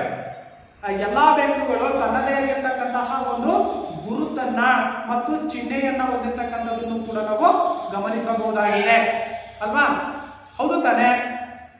ಹಲವಾರು ಬ್ಯಾಂಕುಗಳಂತಕ್ಕಂಥವಿದೆ, ಗುರುತಿದಾವೆ. ಸರ್ವಸಾಮಾನ್ಯವಾಗಿ ಕರ್ನಾಟಕ ಬ್ಯಾಂಕ್ ಆಗಿರ್ಬೋದು, Karnataka bank, Canara bank, HDFC bank, SBI bank ಅಲ್ವಾ, ಆಕ್ಸಿಸ್ ಬ್ಯಾಂಕು, ING ವೈಶ್ಯ ಬ್ಯಾಂಕು, ಅವು ಅವರದೇ ಆಗಿರ್ತಕ್ಕಂಥ ಒಂದೊಂದು ಚಿಹ್ನೆಗಳನ್ನು ಕೂಡ ಹೊಂದಿರತಕ್ಕಂಥದನ್ನು ಕೂಡ ನಾವಿಲ್ಲಿ ಗಮನಿಸಬಹುದಾಗಿದೆ ಮಕ್ಕಳೇ. ಅರ್ಥ ಆಯ್ತಲ್ವಾ? ಸಾಕಷ್ಟು ಬ್ಯಾಂಕುಗಳನ್ನು ನಾವು ಭಾರತದಲ್ಲಿ ಕಾಣ್ತಾ ಇದ್ದೀವಿ. ಅದಕ್ಕೆ ತನ್ನದೇ ಆಗಿರ್ತಕ್ಕಂಥ ಒಂದು ಹೆಸರನ್ನ ಮತ್ತು ಲೋಗವನ್ನ, ಚಿಹ್ನೆಯನ್ನು ಕೂಡ ಹೊಂದಿರತಕ್ಕಂಥದ್ದನ್ನು ಕೂಡ ನಾವಿಲ್ಲಿ ಗಮನಿಸಬಹುದಾಗಿದೆ. ಅರ್ಥ ಆಯ್ತಾ ಮಕ್ಕಳೇ? ಇವು ಪ್ರಮುಖವಾಗಿರ್ತಕ್ಕಂತಹ ಬ್ಯಾಂಕಿನ ಗುಣಲಕ್ಷಣಗಳು. ಅರ್ಥ ಆಗಿದೆಯಲ್ವಾ? Okay, S. ಹಾಗಾದ್ರೆ ಮುಂದೆ ನಾವು ನೋಡೋದಾದ್ರೆ ಬ್ಯಾಂಕಿನ ಕಾರ್ಯಗಳು. ಇಷ್ಟೆಲ್ಲ ಬ್ಯಾಂಕ್ ಅಂದ್ರೆ ಏನು ಅಂತ ಗೊತ್ತಾಯ್ತು. ಬ್ಯಾಂಕಿನ ಗುಣಲಕ್ಷಣಗಳು, ಇಷ್ಟೆಲ್ಲ ಗುಣಲಕ್ಷಣಗಳನ್ನ ಹೊಂದಿರತಕ್ಕಂತಹ ಬ್ಯಾಂಕು ತನ್ನದೇ ಆಗಿರ್ತಕ್ಕಂತಹ ಕಾರ್ಯಗಳನ್ನ ಹೊಂದಿರುತ್ತೆ ಮಕ್ಕಳೇ. ಅರ್ಥ ಆಯ್ತಲ್ವಾ? ಹಾಗಾದ್ರೆ ಯಾವ್ಯಾವ ರೀತಿಯಾಗಿರ್ತಕ್ಕಂಥ ಕಾರ್ಯಗಳನ್ನ ಇದು ನಿರ್ವಹಿಸುತ್ತೆ? ಯಾವುದು ಬ್ಯಾಂಕ್ ಅಂತಕ್ಕಂಥದ್ದು ನೋಡೋಣ. ಅರ್ಥ ಆಗಿದೆಯಲ್ವಾ ಇಲ್ಲಿವರೆಗೆ ಮಾಡಿರ್ತಕ್ಕಂಥದ್ದು? ಎಸ್. ಹಾಗಾದ್ರೆ ಬ್ಯಾಂಕಿನ ಕಾರ್ಯಗಳು, ಏನೆಲ್ಲ ಕಾರ್ಯಗಳನ್ನ ಬ್ಯಾಂಕುಗಳು ಅಂತಕ್ಕಂಥವು ನಿರ್ವಹಿಸ್ತವೆ? ಓಕೆ ನೋಡಿ, ಠೇವಣಿಗಳನ್ನ ಅಂಗೀಕರಿಸ್ತಕ್ಕಂಥದ್ದು. ಈಗ ನಾವ್ ಹೇಳಿದ್ವಿ, ಠೇವಣಿಗಳಂತಂದ್ರೆ ಹಣವನ್ನ, ಉಳಿತಾಯದ ಹಣವನ್ನ ಪಡಿತಕ್ಕಂಥದ್ದು. ಬ್ಯಾಂಕುಗಳು ಅಂತಕ್ಕಂಥವೇನಿದಾವೆ, ಉಳಿತಾಯದ ಹಣವನ್ನ, ಠೇವಣಿಗಳನ್ನ ಸ್ವೀಕರಿಸ್ತಕ್ಕಂಥದ್ದನ್ನು ಕೂಡ ನಾವು ಬ್ಯಾಂಕುಗಳು ಕಾಣ್ತಾ ಇದ್ದೀವಿ. ಯಾರ ಹತ್ರ ಹೆಚ್ಚಿನ ಹಣ ಅಂತಕ್ಕಂಥದ್ದು ಇರುತ್ತೆ ಅವ್ರು ಏನ್ ಮಾಡ್ತಾರೆ, ಬ್ಯಾಂಕುಗಳಲ್ಲಿ ಶೇಖರಣೆ ಮಾಡ್ತಕ್ಕಂಥದ್ದನ್ನು ಕೂಡ ನಾವು ಕಾಣ್ತೀವಿ. ಅದನ್ನೇ ನಾವು ಠೇವಣಿಗಳನ್ನ ಅಂಗೀಕರಿಸ್ತಕ್ಕಂಥದ್ದು. ಜನರಿಂದ ಹಣವನ್ನ ಸ್ವೀಕರಿಸ್ತಕ್ಕಂಥದ್ದನ್ನು ಕೂಡ ನಾವು ಬ್ಯಾಂಕುಗಳು ನಿರ್ವಹಿಸ್ತಕ್ಕಂಥದ್ದನ್ನ ಕಾಣ್ತಾ ಇದ್ದೀವಿ. ಇನ್ನು ಎರಡನೇದಾಗಿರ್ತಕ್ಕಂಥದ್ದು ಸಂಘ ಸಂಸ್ಥೆಗಳಂತಕ್ಕಂಥವೇನಿದಾವೆ, ಆ ಸಂಘ ಸಂಸ್ಥೆಗಳಿಗೆ ಸಾಲವನ್ನ ನೀಡ್ತಕ್ಕಂಥದ್ದು. ಮಹಿಳಾ ಸಂಘಗಳಾಗಿರ್ಬೋದು ಅಥವಾ ಶೈಕ್ಷಣಿಕ ಸಂಘಗಳಾಗಿರ್ಬೋದು ಅಥವಾ ಇನ್ನಿತರೆ ಸಹಕಾರಿ ಸಂಘಗಳಾಗಿರ್ಬೋದು, ಇಂತಹ ಒಂದು ಸಂಘಗಳಿಗೆ ಎಲ್ಲಾ ರೀತಿಯಾಗಿರ್ತಕ್ಕಂಥ ಒಂದು ಸಾಲದ ಸೌಲಭ್ಯಗಳನ್ನು ಕೂಡ ಬ್ಯಾಂಕುಗಳು ನೀಡ್ತಕ್ಕಂಥದ್ದನ್ನು ನಾವು ಗಮನಿಸಬಹುದಾಗಿದೆ. ಕಂಪನಿಗಳಿಗೂ ಕೂಡ ಸಾಲವನ್ನ ನೀಡ್ತಕ್ಕಂಥದ್ದನ್ನ ಕಾಣಬಹುದು. ಹಾಗೇನೆ ಹಣವನ್ನ ಒಂದು ಸ್ಥಳದಿಂದ ಮತ್ತೊಂದು ಸ್ಥಳಕ್ಕೆ ವರ್ಗಾಯಿಸ್ತಕ್ಕಂಥದ್ದು. ನೋಡಿ, ಹಣ ಅಂತಕ್ಕಂಥದ್ದೇನಿದೆ ಒಂದು ಸ್ಥಳದಿಂದ ಮತ್ತೊಂದು ಸ್ಥಳಕ್ಕೆ ವರ್ಗಾಯಿಸ್ತಕ್ಕಂಥದ್ದು ಮೊಬೈಲ್ ಬ್ಯಾಂಕಿಂಗ್ಗಳ ಮೂಲಕನೂ ಕೂಡ ನಾವು ಮಾಡಬಹುದಾಗಿದೆ. ಹೌದು ತಾನೆ? ಅಥವಾ ಇನ್ನ ನನ್ನ ಅಕೌಂಟ್ ಇಂದ ಬೇರೆಯವರ ಅಕೌಂಟಿಗೆ, ನನ್ನ ಖಾತೆಯಿಂದ ಬೇರೆಯವರ ಖಾತೆಗೆ ಹಣವನ್ನು ನಾವು ವರ್ಗಾಯಿಸ್ತಕ್ಕಂಥದ್ದು. ಅದನ್ನೇ ನಾವು ಏನಂತ ಕರಿತೀವಿ, ಹಣವನ್ನ ಒಂದು ಸ್ಥಳದಿಂದ ಮತ್ತೊಂದು ಸ್ಥಳಕ್ಕೆ. ನಾನು ಇಲ್ಲಿದ್ದೀನಿ ಇವಾಗ ಶಿವಮೊಗ್ಗ ಜಿಲ್ಲೆಯಲ್ಲಿ, ನಾನು ಬೇರೆ ಯಾರಿಗೋ ಕಳಿಸ್ಬೇಕು, ನನ್ನ ಸ್ನೇಹಿತನಿಗೋ ಅಥವಾ ನಮ್ಮ ಮನೆಯವರಿಗೆ ಯಾರಿಗಾದ್ರೂ ಒಬ್ಬರಿಗೆ ಕಳಿಸ್ಬೇಕು ಹಣ ಅಂತಕ್ಕಂಥದ್ದು. ನಾವೇನ್ ಮಾಡ್ಬೇಕಾಗುತ್ತೆ, ಅವರೆಲ್ಲ ಚಿತ್ರದುರ್ಗನ ಬೆಂಗಳೂರು ಎಲ್ಲೇ ಇರ್ತಾರೆ, ಇಲ್ಲಿಂದ ನಾವು ಹಣವನ್ನ ವರ್ಗಾವಣೆ ಮಾಡ್ತಕ್ಕಂಥ ಒಂದು ವ್ಯವಸ್ಥೆಯನ್ನು ಕೂಡ ಬ್ಯಾಂಕುಗಳಂತಕ್ಕಂಥವು ನಿರ್ವಹಿಸ್ತಕ್ಕಂಥದನ್ನ ಗಮನಿಸಬಹುದಾಗಿದೆ ಮಕ್ಕಳೇ. ಅರ್ಥ ಆಯ್ತಲ್ವಾ? ಎಸ್. ಹಾಗೇನೆ ಚೆಕ್ ಮತ್ತು ಹುಂಡಿಗಳ ಮೇಲೆ ಹಣ ವಸೂಲನ್ನ ಮಾಡ್ತಕ್ಕಂಥದ್ದು. ಚೆಕ್ ಮತ್ತು ಹುಂಡಿಗಳ ಮೇಲೆ ಹಣವನ್ನ ವಸೂಲಿ ಮಾಡ್ತಕ್ಕಂಥದ್ದು. ಇಲ್ಲಿ ನಮಗೆ ಚೆಕ್ ಅಂದ್ರೆ ಏನು ಅಂತ ಈಗ ಆಲ್ರೆಡಿ ನಾವು ನೋಡಿದೀವಿ ಮಕ್ಕಳೇ ಅಲ್ವಾ? ಚೆಕ್ ಅಂತಕ್ಕಂಥದ್ದಿದೆ, ಕಾಣಿಸ್ತಾ ಇದೆಯಲ್ವಾ? ಚೆಕ್ ಕಾಣಿಸ್ತಾ ಇದೆ ಅಂತ ಅನ್ಕೊಂಡಿದ್ದೀನಿ. ಈ ರೀತಿಯಾಗಿರ್ತಕ್ಕಂಥ ಚೆಕ್ಗಳನ್ನ ನಾವು ತೆಗೆದುಕೊಂಡು ಹಣ ಅಂತಕ್ಕಂಥದ್ದು ಬೇಕು ಅನ್ನೋದಾದ್ರೆ ನಾವೇನ್ ಮಾಡ್ಬೇಕಾಗುತ್ತೆ? ಬ್ಯಾಂಕ್ಗಳಿಗೆ ಹೋಗ್ಬೇಕಾಗುತ್ತೆ. ಬ್ಯಾಂಕ್ಗಳಿಗೆ ಹೋಗ್ಬಿಟ್ಟು ನಾವೇನ್ ಮಾಡ್ತೀವಿ? ಹಣವನ್ನ ಪಡ್ಕೊಳ್ತಕ್ಕಂಥ ಒಂದು ವ್ಯವಸ್ಥೆಯನ್ನು ಕೂಡ ನಾವು ಕಾಣ್ತಾ ಇದೀವಿ. ಅದನ್ನೇ ಚೆಕ್ ಮತ್ತು ಹುಂಡಿಗಳು. ಇಲ್ಲಿ ಚೆಕ್ಕಿಗೂ ಮತ್ತು ಹುಂಡಿಗಳಿಗೆ ಇರ್ತಕ್ಕಂಥ ವ್ಯತ್ಯಾಸವನ್ನು ನಾವು ಗಮನಿಸೋದಾದ್ರೆ, ಚೆಕ್ ಇದೆ, ನನ್ನ ಹೆಸರಲ್ಲಿದೆ, ನಾನು ಅಥವಾ ನಾನು ಯಾರ ಹೆಸರಿಗೆ ಕೊಟ್ಟಿರ್ತೀನೋ ಅವ್ರೇನ್ ಮಾಡ್ತಾರೆ? ಬ್ಯಾಂಕಿಗೆ ತಗೊಂಡೋಗಿ ಹಣವನ್ನ ಡ್ರಾ ಮಾಡ್ಕೊಂತಾರೆ. ಆದ್ರೆ ಹುಂಡಿ ಅಂತಕ್ಕಂಥದ್ದು ಇದೆ. ಹುಂಡಿ ಅನ್ನೋದನ್ನ ಮುಂದಿನ ಅಂಶದಲ್ಲಿ ನಾನು ಹೇಳ್ತೀನಿ. ಈಗ ಚೆಕ್ ಮತ್ತು ಹುಂಡಿಗಳ ಮೇಲೆ ಹಣ ವಸೂಲನ್ನ ಮಾಡ್ತಕ್ಕಂಥದ್ದು ಒಂದು ಜವಾಬ್ದಾರಿಯನ್ನು ಕೂಡ ಅಥವಾ ಕಾರ್ಯವನ್ನು ಕೂಡ ಬ್ಯಾಂಕ್ ಅಂತಕ್ಕಂಥದ್ದು ಹೊಂದಿರುತ್ತೆ. ಓಕೆ, ಹಾಗಾದ್ರೆ ಇಲ್ಲಿ ಐದನೇದಾಗಿರ್ತಕ್ಕಂಥ ಒಂದು ಅಂಶ ಇದೆ, ಹುಂಡಿಗಳನ್ನ ಸೋಡಿ ಮಾಡ್ತಕ್ಕಂಥದ್ದು. ಹುಂಡಿಗಳನ್ನ ಸೋಡಿ ಮಾಡ್ತಕ್ಕಂಥದ್ದು ಹೇಗೆ? ಏನಾದ್ರೂ ಅರ್ಥ ಆಗಿದೆ ನಿಮಗೆ? ಹುಂಡಿಗಳನ್ನ ಸೋಡಿ ಮಾಡ್ತಕ್ಕಂಥದ್ದು ಅಂತಂದ್ರೆ ಏನಾದ್ರೂ ಅರ್ಥ ಆಗಿದೆಯಾ ಮಕ್ಕಳೇ? ಅರ್ಥ ಆಗಿದೆಯಾ? ಎಸ್, ನೋಡೋಣ. ಹಾಗಾದ್ರೆ ಹುಂಡಿಗಳನ್ನ ಸೋಡಿ ಮಾಡ್ತಕ್ಕಂಥ ಒಂದು ವಿಧಾನವನ್ನ ನಾವು ಗಮನಿಸೋದಾದ್ರೆ ಹೇಗೆ ನೋಡಿ, ಹುಂಡಿಗಳನ್ನ ಸೋಡಿ ಮಾಡುವುದು. ಒಬ್ಬ ರೈತ ಅಂತಕ್ಕಂಥ ನಿಧಾನ ಅಂತ ಅನ್ಕೊಳ್ಳೋಣ. ರೈತ ತಾನು ಬೆಳೆದಿರ್ತಕ್ಕಂತಹ ಬೆಳೆಗಳನ್ನ ಒಬ್ಬ ವ್ಯಾಪಾರಿಗೆ ಮಾರಾಟವನ್ನ ಮಾಡಿರ್ತಾನೆ. ಇಲ್ಲಿ ಗಮನಿಸಿ, ಹುಂಡಿಗಳನ್ನ ಸೋಡಿ ಮಾಡ್ತಕ್ಕಂಥ ಒಂದು ವಿಧಾನ. ಅರ್ಥ ಆಯ್ತಾ ಮಕ್ಕಳೇ? ಕ್ಲಿಯರ್ ಆಗಿ ಕೇಳಿಸ್ಕೋಬೇಕು ನೀವು. ನೋಡಿಲಿ, ರೈತ ಅಂತಕ್ಕಂಥನಿದ್ದಾನೆ. ರೈತ ತಾನು ಬೆಳೆದಿರ್ತಕ್ಕಂಥ ಬೆಳೆಗಳನ್ನ ಯಾವ ಒಬ್ಬ ವ್ಯಾಪಾರಿಗೆ ಮಾರಾಟವನ್ನ ಮಾಡ್ತಾನೆ. ಮಾರಾಟವನ್ನ ಮಾಡಿದಂತ ಸಂದರ್ಭದಲ್ಲಿ ಆ ಒಬ್ಬ ವ್ಯಾಪಾರಸ್ಥರ ಹತ್ರ ದುಡ್ಡು ಅಂತಕ್ಕಂಥದ್ದಿರಲ್ಲ.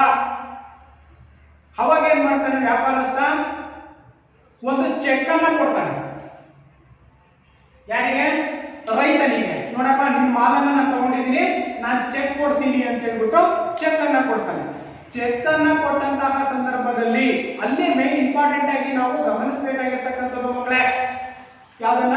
ಹುಂಡಿಗಳನ್ನ ಸೋಡಿ ಮಾಡ್ತಕ್ಕಂಥದ್ದು ಹೇಗೆ ಅಂತ. ಅರ್ಥ ಆಯ್ತಾನ? ಇಲ್ಲಿ ರೈತ ಅಂತಕ್ಕಂಥನಿದ್ದಾನೆ. ರೈತ ಏನ್ ಮಾಡ್ತಾನೆ? ವ್ಯಾಪಾರಸ್ಥನಿಗೆ ತಾನು ಬೆಳೆದಿರ್ತಕ್ಕಂತಹ ಬೆಳೆಗಳನ್ನ ಅಥವಾ ಉತ್ಪನ್ನಗಳನ್ನ ಮಾರಾಟವನ್ನ ಮಾಡಿರ್ತಾನೆ. ಆದ್ರೆ ವ್ಯಾಪಾರಸ್ಥ ತಗೊಳ್ತಾನೆ. ತಗೊಂಡಂತ ಸಂದರ್ಭದಲ್ಲಿ ರೈತನಿಗೆ ಏನ್ ಮಾಡ್ತಾನೆ? ಚೆಕ್ ಅನ್ನ ಕೊಡ್ತಾನೆ. ಅರ್ಥ ಆಯ್ತಲ್ವಾ?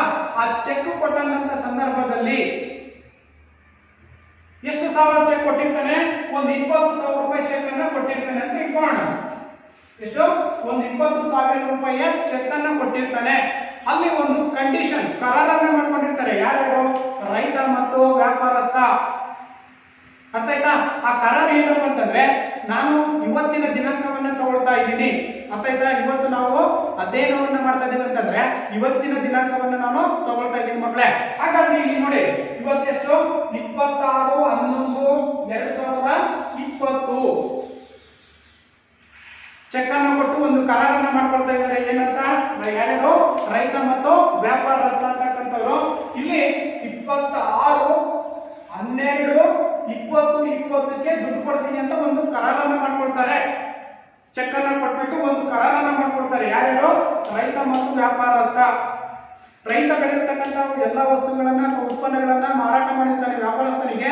ವ್ಯಾಪಾರಸ್ಥ ಏನ್ ಮಾಡ್ತಾನೆ? ಚೆಕ್ ಅನ್ನ ಕೊಡ್ತಾನೆ. ಚೆಕ್ ಅನ್ನು ಕೊಟ್ಟಂತ ಸಂದರ್ಭದಲ್ಲಿ ಒಂದು ಒಪ್ಪಂದಕ್ಕೆ ಬರ್ತಾರೆ. ಆ ಒಪ್ಪಂದದ ಪ್ರಕಾರ ಎಷ್ಟೋ 20,000 ರೂಪಾಯಿ ವ್ಯಾಪಾರಸ್ಥ ರೈತರಿಗೆ ಕೊಡಬೇಕಾಗಿರುತ್ತೆ ಅಲ್ವಾ? ಆ 20,000 ರೂಪಾಯಿ ಡೇಟ್ ಅನ್ನ ಹಾಕೊಂಡಿರ್ತಾರೆ ಅವರು. ಇಲ್ಲಿ ನೋಡಪ್ಪ, 26 ಇವತ್ತಿನಿಂದ 1 ತಿಂಗಳ ಒಳಗಡೆ ನಿಮಗೆ ದುಡ್ಡನ್ನ ನಾನು ವಾಪಸ್ ಕೊಡ್ತೀನಿ, ಅಥವಾ ಬ್ಯಾಂಕಿಗೆ ನೀವು ಚೆಕ್ ಅನ್ನು ಹಾಕೋಬಹುದು ಅಂತ ಹೇಳ್ಬಿಟ್ಟು ಒಂದು ಒಪ್ಪಂದವನ್ನ ಮಾಡ್ಕೊಳ್ತಾರೆ. ಯಾರ್ಯಾರು? ರೈತ ಮತ್ತು ವ್ಯಾಪಾರಸ್ಥ ಅಂತಕ್ಕಂಥವನು. ಅವಾಗ ಸರಿ ಒಪ್ಕೊಂಡ್ಬಿಟ್ಟು ಏನ್ ಮಾಡ್ತಾನೆ ರೈತ? ಅವನಿಂದ ಆ ಒಂದು ಚೆಕ್ ಅನ್ನ ಅಥವಾ ಒಂದು ಪತ್ರವನ್ನ ಪಡ್ಕೊಳ್ತಾನೆ. ಪಡ್ಕೊಂಡಂತ ಸಂದರ್ಭದಲ್ಲಿ ರೈತನಿಗೆ ಬಹಳಷ್ಟು ಅವಶ್ಯಕವಾಗಿ ಹಣದ ಅವಶ್ಯಕತೆ ಅಂತಕ್ಕಂಥದ್ದು ಇರುತ್ತೆ ಮಕ್ಕಳೇ. ಅರ್ಥ ಆಯ್ತಲ್ಲ? ಬಹಳಷ್ಟು ಅಲ್ಲಿವರೆಗೆ ಒಂದು ತಿಂಗಳ ಅವಧಿಗೆ ರೈತ ಕರ್ಕೊಳಕ್ ಆಗಲ್ಲ, ಏನೋ ಒಂದು ಸಮಸ್ಯೆ ಅಂತಕ್ಕಂಥದ್ದು ರೈತನಿಗೆ ಬಂತು. ಅವಾಗ ಏನ್ ಮಾಡ್ತಾನೆ ರೈತ? ಏನ್ ಮಾಡ್ತಾನೆ? ಎಸ್, ಹೌದಲ್ವಾ? ರೈತ ಏನ್ ಮಾಡ್ತಾನೆ? ತಗೊಂಡಿರ್ತಕ್ಕಂಥ ಆ ಚೆಕ್ ಅನ್ನ ತಗೊಂಡು ಎಲ್ಲಿಗೆ ಹೋಗ್ತಾನೆ? ಅವನು ಬ್ಯಾಂಕಿಗೆ ಹೋಗ್ತಾನೆ. ಬ್ಯಾಂಕಿಗೆ ಹೋಗ್ಬಿಟ್ಟು ಬ್ಯಾಂಕ್ ಅಲ್ಲಿ ಕೇಳ್ತಾನೆ, ಸ್ವಾಮಿ ಇದನ್ನ ಇಟ್ಕೊಂಡು ನನಗೆ ಇಷ್ಟು ಅಮೌಂಟ್ ಅನ್ನ ಕೊಡ್ರಿ ಅಂತೇಳಿ. ಅರ್ಥ ಆಯ್ತಾ ಮಕ್ಕಳೇ? ಅರ್ಥ ಆಯ್ತಾ ಹೇಗೆ ಇಲ್ಲಿ ಬದಲಾವಣೆ ಅಂತಕ್ಕಂಥದ್ದು ಆಗ್ತಾ ಇದೆ ಅಲ್ವಾ? ರೈತ ಏನ್ ಮಾಡ್ತಾನೆ? ಬ್ಯಾಂಕಿಗೆ ತಗೊಂಡು ಹೋಗ್ತಾನೆ. ಬ್ಯಾಂಕ್ನವ್ರು ಏನ್ ಮಾಡ್ತಾರೆ? ಇಮಿಡಿಯೇಟ್ ಆಗಿ ಅವನಿಗೆ ಎಷ್ಟು ಕೊಡ್ತಾರೆ? 20,000 ಬದಲಾಗಿ 19,000 ರೂಪಾಯಿ. ಅರ್ಥ ಆಗ್ತಿದ್ಯಾ? ಅರ್ಥ ಆಯ್ತಾ? 19,000 ರೂಪಾಯಿಯನ್ನ ಕೊಡ್ತಾರೆ. ಯಾರು? ಬ್ಯಾಂಕ್ ಕೊಡುತ್ತೆ. ಯಾರಿಗೆ? ರೈತನಿಗೆ. ಅವಾಗ ಇಲ್ಲಿ 1,000 ರೂಪಾಯಿ ಕಡಿಮೆ ಆಗ್ತಾ ಹೋಗುತ್ತೆ. ಯಾರಿಗೆ? ರೈತನಿಗೆ. ಯಾಕಂತಂದ್ರೆ ಅಲ್ಲಿ ಎಮರ್ಜೆನ್ಸಿ ಆಗಿ ಹಣದ ಅವಶ್ಯಕತೆ ಅಂತಕ್ಕಂಥದ್ದು ಇರುತ್ತೆ. ಹಾಗೆ ಏನ್ ಮಾಡ್ತಾನೆ? ಇಲ್ಲಿ 19,000 ರೂಪಾಯಿ ಇಸ್ಕೊಂಡು ಚೆಕ್ ಅನ್ನ ಅಥವಾ ಕರಾರು ಪತ್ರ ಏನಿದೆ ಬ್ಯಾಂಕಿಗೆ ಕೊಟ್ಟು ಬರ್ತಾನೆ. ಬ್ಯಾಂಕ್ನವ್ರು ಏನ್ ಮಾಡ್ತಾರೆ? ಎಲ್ಲಿಂದ 20ರಿಂದ 26/11/20 ವೆಯ್ಟ್ ಮಾಡ್ತಾರೆ. ಆ ಸಂದರ್ಭದಲ್ಲಿ ಏನು ವ್ಯಾಪಾರಸ್ಥನ ಹತ್ರ ಹೋಗಿ ಬ್ಯಾಂಕ್ ಅಂತಕ್ಕಂಥದ್ದು ಏನಿದೆ 26/12 ಎಷ್ಟು ಹಣವನ್ನು ವಸೂಲಿ ಮಾಡುತ್ತೆ? 20,000 ರೂಪಾಯಿಗಳ ಹಣವನ್ನು ವಸೂಲಿ ಮಾಡುತ್ತೆ. ಆದ್ರೆ ರೈತರಿಗೆ ಕೊಟ್ಟಿರ್ತಕ್ಕಂಥದ್ದು ಎಷ್ಟು? 19,000. ಅರ್ಥ ಆಯ್ತಾ? ಅಲ್ಲಿ ಬ್ಯಾಂಕಿಗೆ ಎಷ್ಟು ಬಂತು ಲಾಭ? 1,000 ರೂಪಾಯಿ ಲಾಭ ಬಂತು ಅಲ್ವಾ ಮಕ್ಕಳೇ? ಅರ್ಥ ಆಯ್ತಲ್ವಾ? ಅದನ್ನೇ ನಾವು ಏನಂತ ಕರಿತೀವಿ? ಹುಂಡಿಗಳನ್ನ ಸೋಡಿ ಮಾಡುವುದು ಅಂತ ಕರಿತೀವಿ. ಬ್ಯಾಂಕ್ ಯಾವ ರೀತಿಯಾಗಿ ಲಾಭ ಗಳಿಸ್ತಂತಂದ್ರೆ ಈ ರೀತಿಯಾಗಿರ್ತಕ್ಕಂಥ ಲಾಭವನ್ನ, ಈ ಒಂದು ಉದಾಹರಣೆ ನೀವು ನೆನಪಲ್ಲಿ ಇಟ್ಕೋಬೇಕಾಗುತ್ತೆ ಮಕ್ಕಳೇ. ಓಕೆ, ಅದನ್ನೇ ನಾವು ಹುಂಡಿಗಳನ್ನ ಸೋಡಿ ಮಾಡತಕ್ಕಂಥ ಒಂದು ವಿಧಾನವನ್ನ ನಾವು ಕಾಣ್ತಾ ಇದ್ದೀವಿ. ಇನ್ನ ಭದ್ರತಾ ಕಪಾಟುಗಳನ್ನ ಬಾಡಿಗೆ ಕೊಡ್ತಕ್ಕಂಥದ್ದು, ಭದ್ರತಾ ಕಪಾಟುಗಳನ್ನ ಬಾಡಿಗೆಗೆ ನೀಡ್ತಕ್ಕಂಥದ್ದನ್ನು ಕೂಡ ನಾವು ಗಮನಿಸ್ತಾ ಇದ್ದೀವಿ. ಭದ್ರತಾ ಕಪಾಟುಗಳು ಅದೇ ನಾವು ಹೇಳಿದ್ವಲ್ಲ, ಲಾಕರ್ಗಳು ಅಂತ ನಾವೇ ಕರಿತೀವಿ. ಬೆಲೆ ಬಾಳತಕ್ಕಂತಹ ಆಸ್ತಿ ಪತ್ರಗಳಾಗಿರ್ಬೋದು, ಆಭರಣಗಳನ್ನು ನಾವು ಭದ್ರತಾ ಬ್ಯಾಂಕಿನಲ್ಲಿ ಆ ಲಾಕರ್ಗಳನ್ನ ಬಾಡಿಗೆ ಪಡೆಯತಕ್ಕಂಥದ್ದು, ಅದ್ರಲ್ಲಿ ಪಡೆದ್ಬಿಟ್ಟು ನಮ್ಮನ್ನ ಸೇಫ್ ಆಗಿ ಅಲ್ಲಿ ಇಡ್ತಕ್ಕಂಥದ್ದು, ಅದಕ್ಕೆ ನಾವು ಬಾಡಿಗೆಯನ್ನು ಕೂಡ ಕೊಡ್ತಕ್ಕಂಥದ್ದು. ಇನ್ನ ವಿದೇಶಿ ವಿನಿಮಯ ವ್ಯವಹಾರವನ್ನು ನಿರ್ವಹಿಸ್ತಕ್ಕಂಥದ್ದು. ಇಲ್ಲಿ ಒಂದು ಪ್ರಶ್ನೆ ಬರುತ್ತೆ, ವಿದೇಶಿ ವಿನಿಮಯ ಏನ್? ವಿದೇಶಿ ವಿನಿಮಯ ಅಂತಂದ್ರೆ ಫಾರಿನ್ ಕರೆನ್ಸಿ ಅಲ್ವಾ? ಬೇರೆ ಬೇರೆ ರಾಷ್ಟ್ರಗಳು, ಈಗ ನಮ್ಮ ಭಾರತದ ನೋಟುಗಳು ಬೇರೆ ರಾಷ್ಟ್ರಗಳ ಜೊತೆಯಲ್ಲಿ ಕರೆನ್ಸಿಗಳು ಅಂತ ನಾವೇನ್ ಕರಿತೀವಿ, ಎಕ್ಸ್ಚೇಂಜ್ ಮಾಡ್ತಕ್ಕಂಥದ್ದು. ವಿನಿಮಯ ಅಂತಂದ್ರೆ ಎಕ್ಸ್ಚೇಂಜ್. ಈಗ ನಾವು ಅಮೆರಿಕದಲ್ಲಿ ಡಾಲರ್ ಅಂತ ಕರಿತೀವಿ. ಆ ಒಂದು ಡಾಲರ್ನ ಬೆಲೆ ಇವತ್ತು ಎಷ್ಟಿದೆ? 74ರಿಂದ 75 ರೂಪಾಯಿ ಒಂದು ಡಾಲರಿನ ಬೆಲೆ ಅಂತಕ್ಕಂಥದ್ದಿದೆ. ಮುಖ ಬೆಲೆಯನ್ನು ನಾವು ಗಮನಿಸಿದಾಗ ಅವಾಗ ಏನ್ ಮಾಡ್ತಾರೆ? ಅಮೆರಿಕದ ಹಣ ಮತ್ತು ಭಾರತದ ಹಣವನ್ನ ಎಕ್ಸ್ಚೇಂಜ್ ಮಾಡ್ತಕ್ಕಂಥದ್ದು, ಬದಲಾವಣೆಯನ್ನು ಮಾಡ್ತಕ್ಕಂಥದ್ದು. ಆ ಒಂದು ಡಾಲರಿಗೆ ಭಾರತದ ರೂಪಾಯಿ ಎಷ್ಟು ಬರುತ್ತೆ ಅವುಗಳನ್ನ ವಿನಿಮಯ ಮಾಡ್ತಕ್ಕಂಥದಕ್ಕೆ ನಾವು ಏನಂತ ಕರಿತೀವಿ?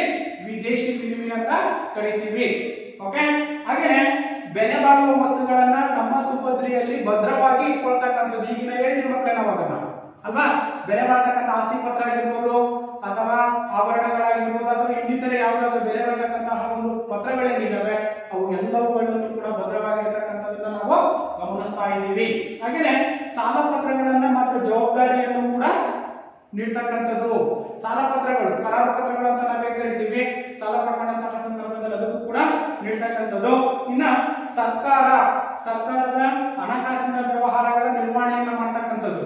ಸರ್ಕಾರಗಳು ಎಷ್ಟಿದಾವೆ? 2 ಇದಾವೆ, ಕೇಂದ್ರ ಸರ್ಕಾರ ಮತ್ತು ರಾಜ್ಯ ಸರ್ಕಾರ. ರಾಜ್ಯ ಮತ್ತು ಕೇಂದ್ರ ಸರ್ಕಾರದ ಎಲ್ಲಾ ಹಣಕಾಸಿನ ವ್ಯವಹಾರಗಳು ನಡೀತಕ್ಕಂಥದ್ದು ಈ ಒಂದು ಬ್ಯಾಂಕುಗಳ ಮೂಲಕನೇ. ಹೌದು ತಾನೆ? ಈ ಒಂದು ಹಣಕಾಸಿನ ವ್ಯವಹಾರ, ಸರ್ಕಾರಗಳ ಹಣಕಾಸಿನ ನಿರ್ವಹಣೆಯನ್ನ ಈ ಒಂದು ಬ್ಯಾಂಕುಗಳಂತಕ್ಕಂಥವು ನಿರ್ವಹಿಸತಕ್ಕಂಥದ್ದನ್ನು ಕೂಡ ನಾವು ಗಮನಿಸಬಹುದಾಗಿದೆ ಮಕ್ಕಳೇ. ಅರ್ಥ ಆಯ್ತಲ್ವಾ? ಇವು ಪ್ರಮುಖವಾಗಿರ್ತಕ್ಕಂತಹ ಬ್ಯಾಂಕ್ ನಿರ್ವಹಿಸತಕ್ಕಂತಹ ಒಂದು ಕಾರ್ಯಗಳು. ಅರ್ಥ ಆಯ್ತಲ್ವಾ? ಕಾರ್ಯಗಳನ್ನು ನೋಡಿದಂತ ಸಂದರ್ಭದಲ್ಲಿ ನಂತರ ನಾವು ಬ್ಯಾಂಕನಿಗೂ ಮತ್ತು ಗ್ರಾಹಕರ ನಡುವೆ ಇರತಕ್ಕಂತಹ ಸಂಬಂಧಗಳು, ಇಟ್ ಈಸ್ ದ ರಿಲೇಶನ್ಶಿಪ್. ಗ್ರಾಹಕರಿಗೂ ಮತ್ತು ಬ್ಯಾಂಕಿನ ನಡುವೆ ಇರತಕ್ಕಂತಹ ಸಂಬಂಧವನ್ನ 2 ಭಾಗಗಳಾಗಿ ವಿಂಗಡಿಸಬಹುದಾಗಿದೆ ಅಥವಾ 2 ವಿಧಗಳಾಗಿ ವಿಂಗಡಿಸಬಹುದಾಗಿದೆ. ಯಾವ್ಯಾವಾದ್ರೆ ಒಂದು ಸಾಮಾನ್ಯ ಸಂಬಂಧ, ಎರಡನೇದಾಗಿರ್ತಕ್ಕಂಥದ್ದು ವಿಶೇಷ ಸಂಬಂಧ. ಬ್ಯಾಂಕರ್ಗಳಿಗೂ ಮತ್ತು ಗ್ರಾಹಕರ ನಡುವೆ ಇರ್ತಕ್ಕಂತಹ ಸಂಬಂಧಗಳನ್ನ ಎರಡು ಅಂಶಗಳಲ್ಲಿ ನಾವು ಕಾಣ್ತಾ ಇದ್ದೀವಿ ಮಕ್ಕಳೇ. ಒಂದನೇದಾಗಿರ್ತಕ್ಕಂಥದ್ದು ಸಾಮಾನ್ಯ ಸಂಬಂಧ, ಎರಡನೇದಾಗಿರ್ತಕ್ಕಂಥದ್ದು ವಿಶೇಷ ಸಂಬಂಧ. ಅರ್ಥ ಆಯ್ತಲ್ವಾ? ಹಾಗಾದ್ರೆ ಇಲ್ಲಿ ಸಾಮಾನ್ಯ ಸಂಬಂಧ ಅಂದ್ರೆ ಏನು? ಸಾಮಾನ್ಯ ಸಂಬಂಧ ಪ್ರಾಥಮಿಕ ಸಂಬಂಧದ ಒಂದು ಅಂಶವನ್ನು ನಾವು ಗಮನಿಸ್ತಾ ಇದ್ದೀವಿ. ಇಲ್ಲಿ ಸಾಲಿಗ ಮತ್ತು ಸಾಲಗಾರ, ಸಾಲಿಗ ಮತ್ತು ಸಾಲಗಾರ. ಸಾಲಿಗ ಅಂತಂದ್ರೆ ಸಾಲ ಕೊಡ್ತಕ್ಕಂಥವನು, ಸಾಲಿಗಾರ ಸಾಲವನ್ನು ತೆಗೆದುಕೊಳ್ತಕ್ಕಂಥವನು. ಇಲ್ಲಿ ಗಮನಿಸ್ಬೇಕು ನಾವು, ಸಾಲಿಗ ಮತ್ತು ಸಾಲಗಾರ, ಸಾಲಿಗ ಸಾಲಗಾರ ಇದು ಪ್ರಮುಖವಾಗಿರ್ತಕ್ಕಂಥದ್ದು. ಹಾಗೇನೆ ಸಹಾಯಕ ಅಥವಾ ಉಪಕಾರ ಸಂಬಂಧವನ್ನ ನಿರ್ವಹಿಸತಕ್ಕಂಥದ್ದು, ಉಪಕಾರ ಅಥವಾ ಸಹಕಾರವನ್ನ ನೀಡ್ತಕ್ಕಂಥದ್ದು. ಇದನ್ನ ನಾವು ಧರ್ಮದರ್ಶಿ ಅಥವಾ ನಿಷ್ಪೇಕ್ಷ ಅಂತಲೂ ಕೂಡ ಕರೆಯಲಾಗುತ್ತದೆ. ಧರ್ಮದರ್ಶಿ ಅಥವಾ ಸಹಕಾರ ಮನೋಭಾವನೆಯನ್ನು ಕೂಡ ಬ್ಯಾಂಕುಗಳಂತಕ್ಕಂಥವು ಹೊಂದಿರತಕ್ಕಂಥದ್ದನ್ನ ನಾವು ಗಮನಿಸ್ತಕ್ಕಂಥದ್ದು. ಅಂದ್ರೆ ಹಲವಾರು ಪ್ರಯೋಜನಗಳನ್ನ ನೀಡ್ತಕ್ಕಂಥದ್ದು. ಹಾಗೆಯೇ ಕಾರುಬಾರಿ ಅಥವಾ ನಿಯೋಗ ಅಥವಾ ಮುಖ್ಯಸ್ಥನಾಗಿ ಕೆಲಸವನ್ನ ಮಾಡ್ತಕ್ಕಂಥದ್ದು. ಯಾವುದು ಸಾಮಾನ್ಯ ಸಂಬಂಧದಲ್ಲಿ ನಾವು ಹೇಳೋದಾದ್ರೆ ಕಾರುಬಾರಿ ಅಂತಂದ್ರೆ ಏಜೆಂಟ್, ಏಜೆಂಟ್ ಆಗಿ ಕಾರ್ಯವನ್ನ ಬ್ಯಾಂಕುಗಳಂತಕ್ಕಂಥವು ನಿರ್ವಹಿಸ್ತವೆ. ಹಾಗೇನೆ ಅದರ ಜೊತೆಯಲ್ಲಿ ಮುಖ್ಯಸ್ಥ, ಮುಖ್ಯಸ್ಥ ಅಂದ್ರೆ ಸಾರ್ವಜನಿಕ, ನಾವು ಹಣದ ಮುಖ್ಯಸ್ಥನಾಗಿ ಇಲ್ಲಿ ಕೆಲಸವನ್ನು ಕೂಡ ಮಾಡ್ತಕ್ಕಂಥದ್ದನ್ನ ನಾವು ಸಾಮಾನ್ಯ ಸಂಬಂಧದಲ್ಲಿ ಕಾಣ್ತಾ ಇದ್ದೀವಿ. ಇನ್ನ ವಿಶೇಷ ಸಂಬಂಧಕ್ಕೆ ಬಂದಂತ ಸಂದರ್ಭದಲ್ಲಿ, ವಿಶೇಷವಾಗಿರ್ತಕ್ಕಂಥ ಸಂಬಂಧದಲ್ಲಿ ಚೆಕ್ಕುಗಳನ್ನ ಮನ್ನಣೆ ಮಾಡ್ತಕ್ಕಂಥದ್ದು, ಚೆಕ್ಗಳನ್ನ ಈಗಾಗಲೇ ತೋರಿಸಿದ್ವಲ್ಲ ಅವುಗಳನ್ನ ಮನ್ನಣೆ ಮಾಡ್ತಕ್ಕಂಥದ್ದು. ಇನ್ನ ಗ್ರಾಹಕರ ಲೆಕ್ಕಪತ್ರಗಳ ಗೋಪ್ಯತೆಯನ್ನ ಕಾಪಾಡ್ತಕ್ಕಂಥದ್ದು. ಗ್ರಾಹಕರ ಲೆಕ್ಕಗಳು ಎಷ್ಟು ಹಣ ಇದೆ ಅನ್ನೋದನ್ನ ಅಲ್ಲಿ ಸೀಕ್ರೆಟ್ ಆಗಿರ್ತಕ್ಕಂಥದ್ದು. ಇವತ್ತಿನ ದಿನ ಮೊಬೈಲ್ ಬ್ಯಾಂಕಿಂಗ್ ಅಲ್ಲೂ ಕೂಡ OTP ಅಂತಕ್ಕಂಥದ್ದು ಬರುತ್ತೆ. ಆ OTP ಅನ್ನ ಬಂದ್ಮೇಲೆ ನಾವೆಲ್ಲ ಒಂದು ಖಾತೆಯಲ್ಲಿರ್ತಕ್ಕಂಥ ಒಂದು ಎಕ್ಸ್ಟ್ರಾಕ್ಟ್ ಅನ್ನ ತೆಗೆದುಕೊಳ್ಳಲಿಕ್ಕೆ ಸಾಧ್ಯತೆ ಇದೆ ಮಕ್ಕಳ. ಎಲ್ಲಿಂದ ಇಲ್ಲಾಂದ್ರೆ ಯಾವ ಲೆಕ್ಕವನ್ನು ಕೂಡ ನಾವು ಕೊಡ್ಲಿಕ್ಕೆ ಸಾಧ್ಯತೆ ಇಲ್ಲ. ನಾವು ಹೋಗಿ ನನ್ನ ಅಕೌಂಟ್ ಅಲ್ಲಿ ಯಾರು ಹೋಗಿ ಎಷ್ಟಿದೆ ಅಕೌಂಟ್ ಅಲ್ಲಿ ದುಡ್ಡು ಅಂತ ಕೊಡ್ತಾರ ಅವರು ಅಥವಾ ತೋರಿಸ್ತಾರ? ನೆವರ್ ಅಲ್ವಾ? ಹಾಗಾಗಿ ಗ್ರಾಹಕರ ಒಂದು ಲೆಕ್ಕಗಳನ್ನ ಗೋಪ್ಯತೆಯಿಂದ ಕಾಪಾಡ್ತಕ್ಕಂಥ ಒಂದು ಅಂಶವನ್ನ ನಾವು ವಿಶೇಷ ಸಂಬಂಧದಲ್ಲಿ ಕಾಣ್ತಾ ಇದ್ವಿ. ಇದು ಪ್ರಮುಖವಾಗಿರ್ತಕ್ಕಂಥ ಬ್ಯಾಂಕರ್ಗಳಿಗೂ ಮತ್ತು ಗ್ರಾಹಕರಿಗೆ ಇರ್ತಕ್ಕಂತಹ ಸಂಬಂಧ, ಸಾಮಾನ್ಯ ಸಂಬಂಧ ಮತ್ತು ವಿಶೇಷವಾಗಿರ್ತಕ್ಕಂಥ ಸಂಬಂಧ. ಎರಡು ರೀತಿಯ ಸಂಬಂಧಗಳನ್ನು ನಾವಿಲ್ಲಿ ಕಾಣ್ತಾ ಇದ್ದೀವಿ ಮಕ್ಕಳೇ. ಓಕೆ, ಅರ್ಥ ಆಯ್ತಲ್ವಾ?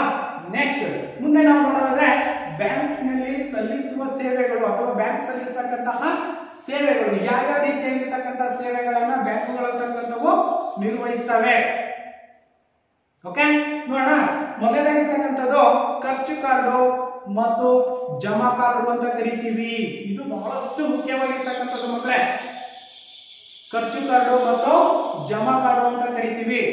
Debit card and credit card ನೋಡಿದೀರಾ? ಡೆಬಿಟ್ ಕಾರ್ಡ್ ಮತ್ತು ಕ್ರೆಡಿಟ್ ಕಾರ್ಡ್ ನೋಡಿದೀರಾ? ಎಸ್, ನೋಡೋಣ ಈಗ ನೋಡಿ. ಕಾಣಿಸ್ತಾ ಇದೆಯಲ್ವಾ? ಇದನ್ನ ನಾವು ಡೆಬಿಟ್ ಕಾರ್ಡ್ ಅಂತ ಕರಿತೀವಿ. ಎರಡು ರೀತಿಯಾಗಿರ್ತಕ್ಕಂತಹ ಒಂದು ಬ್ಯಾಂಕುಗಳನ್ನ ನಾವು ಕಾಣ್ತಾ ಇದ್ದೀವಿ. ಇವನ್ನೇ ನಾವು ಏನಂತ ಕರಿತೀವಿ?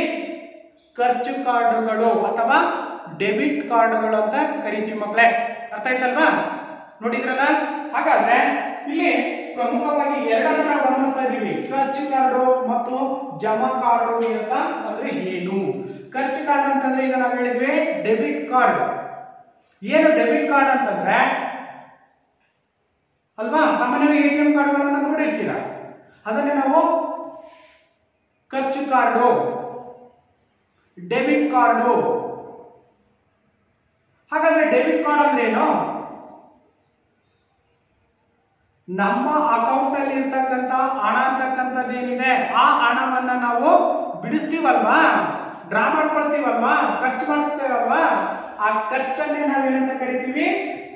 ಖರ್ಚು ಕಾರ್ಡ್ ಅಂತ ಕರಿತೀವಿ. ಅದನ್ನೇ ಡೆಬಿಟ್ ಕಾರ್ಡ್. ನಮ್ಮ ಖಾತೆಯಲ್ಲಿರ್ತಕ್ಕಂಥ ನಾವು ಕೂಡಿಟ್ಟಿರ್ತಕ್ಕಂಥ ಹಣ ಏನಿದೆ ಆ ಹಣವನ್ನ ನಾವು ಬಿಡಿಸ್ತಕ್ಕಂಥದ್ದು ಅಥವಾ ಖರ್ಚು ಮಾಡ್ತಕ್ಕಂಥದಕ್ಕೆ ನಾವೇನಂತ ಕರಿತೀವಿ, ಖರ್ಚು ಕಾರ್ಡುಗಳು ಅಥವಾ ಡೆಬಿಟ್ ಕಾರ್ಡುಗಳು ಅಂತ ಕರಿತೀವಿ. ಅರ್ಥ ಆಯ್ತಾ ಮಕ್ಕಳೇ? ಅರ್ಥ ಆಯ್ತಲ್ವಾ? ಹಾಗಾದ್ರೆ ಇನ್ನೊಂದು ಇದಲ್ಲಿ ಜಮಾ ಕಾರ್ಡು. ಏನ್ ಜಮಾ ಕಾರ್ಡು ಅಂದ್ರೆ ಖರ್ಚು ಕಾರ್ಡು ಅಂತ ಗೊತ್ತಾಯ್ತು ನಿಮಗೆ. ಈಗ ಡೆಬಿಟ್ ಕಾರ್ಡ್ ಅಂತ ಕರಿತೀವಿ ಅಂದ್ರೆ ನಮ್ಮ ಖಾತೆಯಲ್ಲಿ ಇರ್ತಕ್ಕಂಥ ಹಣವನ್ನು ನಾವು ಖರ್ಚು ಮಾಡ್ತಕ್ಕಂಥದಕ್ಕೆ ಖರ್ಚು ಕಾರ್ಡು ಅಂತ ಕರಿತೀವಿ ಅಥವಾ ಡೆಬಿಟ್ ಕಾರ್ಡ್ ಅಂತ ಕರಿತೀವಿ. ಹಾಗಾದ್ರೆ ಜಮಾ ಕಾರ್ಡ್ ಅಂದ್ರೆ ಏನು? ಕ್ರೆಡಿಟ್ ಕಾರ್ಡ್ ಅಂತಾನೂ ಕೂಡ ಇದನ್ನು ನಾವು ಕರಿತೀವಿ. ಕ್ರೆಡಿಟ್ ಕಾರ್ಡ್ ಏನಾದ್ರೆ ಗೊತ್ತಿಲ್ಲ? ಎಸ್, ನೋಡೋಣ. ಓಕೆ, ಇಲ್ಲಿ ಜಮಾ ಖರ್ಚು ಕಾರ್ಡ್ ಅಂತ ಗೊತ್ತಾಯ್ತು. ಇಲ್ಲಿ ಜಮಾ ಕಾರ್ಡ್ ಅಂತಂದ್ರೆ ಬ್ಯಾಂಕುಗಳು ನಮಗೆ ಒಂದು ಕಾರ್ಡ್ ಅನ್ನ ಕೊಟ್ಟಿರ್ತವೆ, ಅದನ್ನೇ ನಾವು ಜಮಾ ಕಾರ್ಡ್ಗಳು ಅಂತ ಕರಿತೀವಿ ಅಥವಾ ಕ್ರೆಡಿಟ್ ಕಾರ್ಡ್ಗಳು ಅಂತ ಕರಿತೀವಿ. ಆ ಕ್ರೆಡಿಟ್ ಕಾರ್ಡ್ ಅಲ್ಲಿ ಬ್ಯಾಂಕುಗಳು ಅಂತಕ್ಕಂಥವು ಸಾಲವನ್ನ ನೀಡಿರುತ್ತವೆ. ಯಾರಿಗೆ? ಯಾರು ಕ್ರೆಡಿಟ್ ಕಾರ್ಡ್ ಅನ್ನ ಹೊಂದಿರ್ತಾರೋ ಅವರಿಗೆ ಬ್ಯಾಂಕುಗಳು ಸಾಲವನ್ನ ಕೊಡ್ತವೆ. ಅಲ್ಲಿ ಅಕೌಂಟ್ ಅಲ್ಲಿ ದುಡ್ಡು ಇರಲ್ಲ ನಮ್ಮ ಹತ್ರ, ಅದಕ್ಕೆ ನಾವು ಆ ಕಾರ್ಡ್ ಅನ್ನ ತಗೊಂಡ್ಬಿಟ್ಟು ಏನ್ ಮಾಡ್ತೀವಿ, ಪರ್ಚೇಸ್ ಅನ್ನ ಮಾಡ್ತೀವಿ, ಖರ್ಚನ್ನ ಮಾಡ್ತೀವಿ. ದುಡ್ಡಿಲ್ಲದೆ ಇರ್ತಕ್ಕಂಥ ಸಂದರ್ಭದಲ್ಲಿ ಆ ಕ್ರೆಡಿಟ್ ಕಾರ್ಡ್ ಅನ್ನ ಬಳಕೆಯನ್ನ ಮಾಡಿಕೊಂಡು ಬ್ಯಾಂಕುಗಳು ಅಂತಕ್ಕಂಥವು ನಮಗೆ ಸಾಲವನ್ನ ಕೊಡ್ತವೆ. ಅವುಗಳನ್ನ ನಾವು ಖರ್ಚು ಮಾಡ್ತಾ ಹೋಗ್ತೀವಿ. ನಂತರದ ದಿನಗಳಲ್ಲಿ ನಾವು ಖರ್ಚು ಮಾಡಿರ್ತಕ್ಕಂಥ ಹಣವನ್ನ ಬ್ಯಾಂಕುಗಳಿಗೆ ನಾವು ಹಿಂದಿರುಗಿಸ್ತಕ್ಕಂಥದ್ದು, ಅದನ್ನೇ ನಾವೇನಂತ ಕರಿತೀವಿ, ಜಮಾ ಕಾರ್ಡು. ಸುಲಭವಾಗಿ ಅರ್ಥ ಮಾಡ್ಕೋಬೇಕು ಮಕ್ಕಳಲ್ಲಿ. ಖರ್ಚು ಕಾರ್ಡ್ ಅಂತಂದ್ರೆ ನಮ್ಮ ಅಕೌಂಟ್ ಅಲ್ಲಿ ನಮ್ಮ ಖಾತೆಯಲ್ಲಿ ಇರ್ತಕ್ಕಂಥ ಹಣವನ್ನು ನಾವು ಖರ್ಚು ಮಾಡ್ತಕ್ಕಂಥದಕ್ಕೆ ಖರ್ಚು ಕಾರ್ಡ್ ಅಥವಾ ಡೆಬಿಟ್ ಕಾರ್ಡ್ ಅಂತ ಕರಿತೀವಿ. ಜಮಾ ಕಾರ್ಡ್ ಅಂತಂದ್ರೆ ಬ್ಯಾಂಕ್ ನಮಗೆ ಒಂದು ಕಾರ್ಡ್ ಅನ್ನ ನೀಡಿರುತ್ತೆ, ಅಲ್ಲಿ ಅಕೌಂಟ್ ಅಲ್ಲಿ ಬ್ಯಾಂಕ್ ನಮಗೆ ಸಾಲವನ್ನ ನೀಡುತ್ತೆ, ನಮ್ಮ ಹತ್ರ ದುಡ್ಡಿರಲ್ಲ, ಆ ಬ್ಯಾಂಕ್ ನಮಗೆ ಸಾಲವನ್ನ ನೀಡುತ್ತೆ, ವಸ್ತುಗಳನ್ನ ಕೊಂಡ್ಕೊಳ್ತಕ್ಕಂಥದ್ದು ಅಥವಾ ಖರ್ಚನ್ನ ಮಾಡ್ತಕ್ಕಂಥದಕ್ಕೆ, ಅದನ್ನೇ ನಾವೇನಂತ ಕರಿತೀವಿ, ಜಮಾ ಕಾರ್ಡು ಅಂತ ಕರಿತೀವಿ.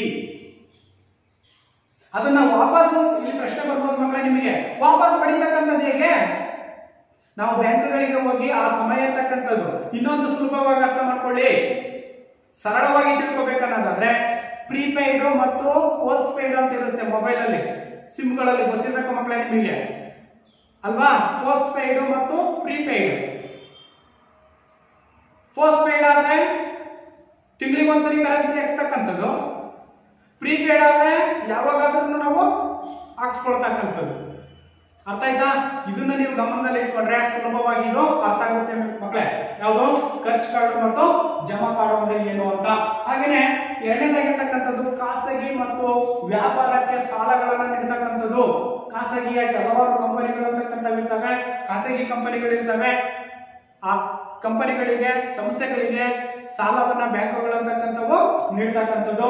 ಇನ್ನು ವ್ಯಾಪಾರಕ್ಕೆ ಸಂಬಂಧಪಟ್ಟಂತೆ ವ್ಯಾಪಾರಕ್ಕೂ ಕೂಡ ಸಾಕಷ್ಟು ಸಾಲಗಳನ್ನ ಬ್ಯಾಂಕುಗಳು ಅಂತಕ್ಕಂಥವು ನೀಡ್ತಕ್ಕಂಥ ನಾವು ಕಾಣ್ತಾ ಇದ್ದೀವಿ.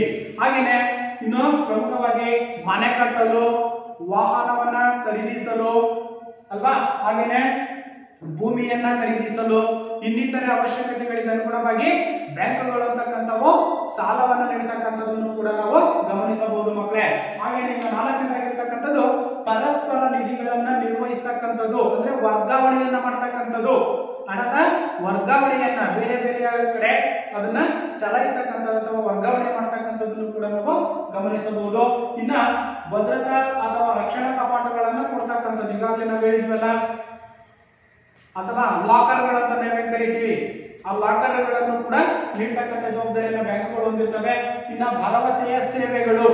ಏನು ಭರವಸೆಯ ಸೇವೆಗಳು ಅಂತಂದ್ರೆ ಏನು ಭರವಸೆಯ ಸೇವೆಗಳಂದ್ರೆ ಸರ್ಕಾರದಿಂದ ಬರ್ತಕ್ಕಂತಹ ಸೇವೆಗಳು ಅಥವಾ ಸೌಲಭ್ಯಗಳೇನಿದಾವೆ, ಹಣ ಅಂತಕ್ಕಂಥವೇನಿದಾವೆ, ಅವುಗಳನ್ನ ಸಂಪೂರ್ಣವಾಗಿ ಬ್ಯಾಂಕುಗಳ ಮೂಲಕನೇ ನಾವು ಪಡಿತಕ್ಕಂಥ ಒಂದು ವ್ಯವಸ್ಥೆಯನ್ನು ಕೂಡ ಬ್ಯಾಂಕುಗಳು ನಿರ್ವಹಿಸ್ತಕ್ಕಂಥ ನಾವು ಕಾಣ್ತಾ ಇದ್ದೀವಿ. ಇನ್ನ ಸಹಿಗಳಿಗೆ ಜವಾಬ್ದಾರಿಯನ್ನ ಹಾಕ್ತಕ್ಕಂಥದ್ದು, ಇದು ಬಹಳಷ್ಟು ಮುಖ್ಯವಾಗಿರ್ತಕ್ಕಂಥದ್ದು ಮಕ್ಕಳೇ. ಸಿಗ್ನೇಚರ್ ಅಂತ ಕರಿತೀವಿ. ಈಗ ನಾನು ಹೋಗ್ಬಿಟ್ಟು ಏನೋ ಸೈನ್ ಮಾಡ್ಕೊಂಡ್ಬಿಟ್ಟು ಹಣವನ್ನ ಡ್ರಾ ಮಾಡ್ಕೊಂಡು ಬಂದ್ರೆ ಆಗಲ್ಲ. ಏನ್ ಮಾಡ್ಬೇಕು? ನಿರ್ದಿಷ್ಟವಾಗಿರ್ತಕ್ಕಂಥ ಬ್ಯಾಂಕಿನಲ್ಲೇ ಹೋಗಿ ನಮ್ಮ ಸ್ಪೆಸಿಫೈಡ್ ಸಿಗ್ನೇಚರ್ ಅಂತ ನಾವೇನ್ ಕರಿತೀವಿ, ಅವರ ಎದುರಿಗೆನೆ ನಾವು ಸಿಗ್ನೇಚರ್ ಸಹಿಯನ್ನ ಮಾಡ್ತಕ್ಕಂಥದ್ದು. ಅದು ನಂದೇ ಒರಿಜಿನಲ್ ಸಹಿ ಅಂತಕ್ಕಂಥದ್ದು ಕನ್ಫರ್ಮ್ ಆಗಿ ಒಂದು ಸರ್ಟಿಫಿಕೇಟ್ ಅನ್ನ ಕೊಡ್ತಾರೆ. ಆ ಸರ್ಟಿಫಿಕೇಟಿನ ಆಧಾರದ ಮೇಲೆ ಬ್ಯಾಂಕುಗಳು ಅಂತಕ್ಕಂಥವು ಜವಾಬ್ದಾರಿಯನ್ನು ಕೂಡ ಹೊಂದಿರುತ್ತೆ. ಅದಕ್ಕೆ ನಾವು ಸಹಿಗಳಿಗೆ ಜವಾಬ್ದಾರಿಯನ್ನು ಹಾಕ್ತಕ್ಕಂಥದ್ದು. ಇವ್ರದೇ ಈ ಸಹಿ ಅಂತಕ್ಕಂಥ ಕನ್ಫರ್ಮ್ ಮಾಡ್ಕೋಬೇಕು ಅನ್ನೋದಾದ್ರೆ ಬ್ಯಾಂಕ್ಗಳಿಗೆ ಹೋಗ್ಬಿಟ್ಟು ನಾವು ಸಹಿಯನ್ನ ಮಾಡಿ ಒಂದು ಸರ್ಟಿಫಿಕೇಟ್ ಅನ್ನು ಕೂಡ ಪಡಿತಕ್ಕಂಥದ್ದು ಮಕ್ಕಳೇ. ಇನ್ನ ಈ ಬ್ಯಾಂಕಿಂಗ್ ಸೇವೆಗಳು ಇದು ಬಹಳಷ್ಟು ಮೋಸ್ಟ್ ಇಂಪಾರ್ಟೆಂಟ್. ಇತ್ತೀಚಿನ ದಿನಗಳಲ್ಲಿ ಮಕ್ಕಳೇ ನಮಗೆ ಗೊತ್ತಾಗ್ತಾ ಇದೆ ಸಾಕಷ್ಟು ಜನರಂತಕ್ಕಂಥವ್ರು ಅಷ್ಟೇ ಅಲ್ಲದೆ ನೋಟ್ ಬ್ಯಾನ್ ಆದಂತ ಸಂದರ್ಭಗಳಲ್ಲಿ ಗೊತ್ತಿರ್ಬೇಕು ನಿಮಗೆ ಅಲ್ವಾ. ನೋಟ್ ಬ್ಯಾನ್ ಆದಂತ ಸಂದರ್ಭಗಳಲ್ಲಿ ಎಲ್ಲರೂ ಕೂಡ ಮೊಬೈಲ್ ಬ್ಯಾಂಕಿಂಗ್ ಗಳನ್ನ ಬಳಸ್ತಾ ಇದ್ದೀವಿ.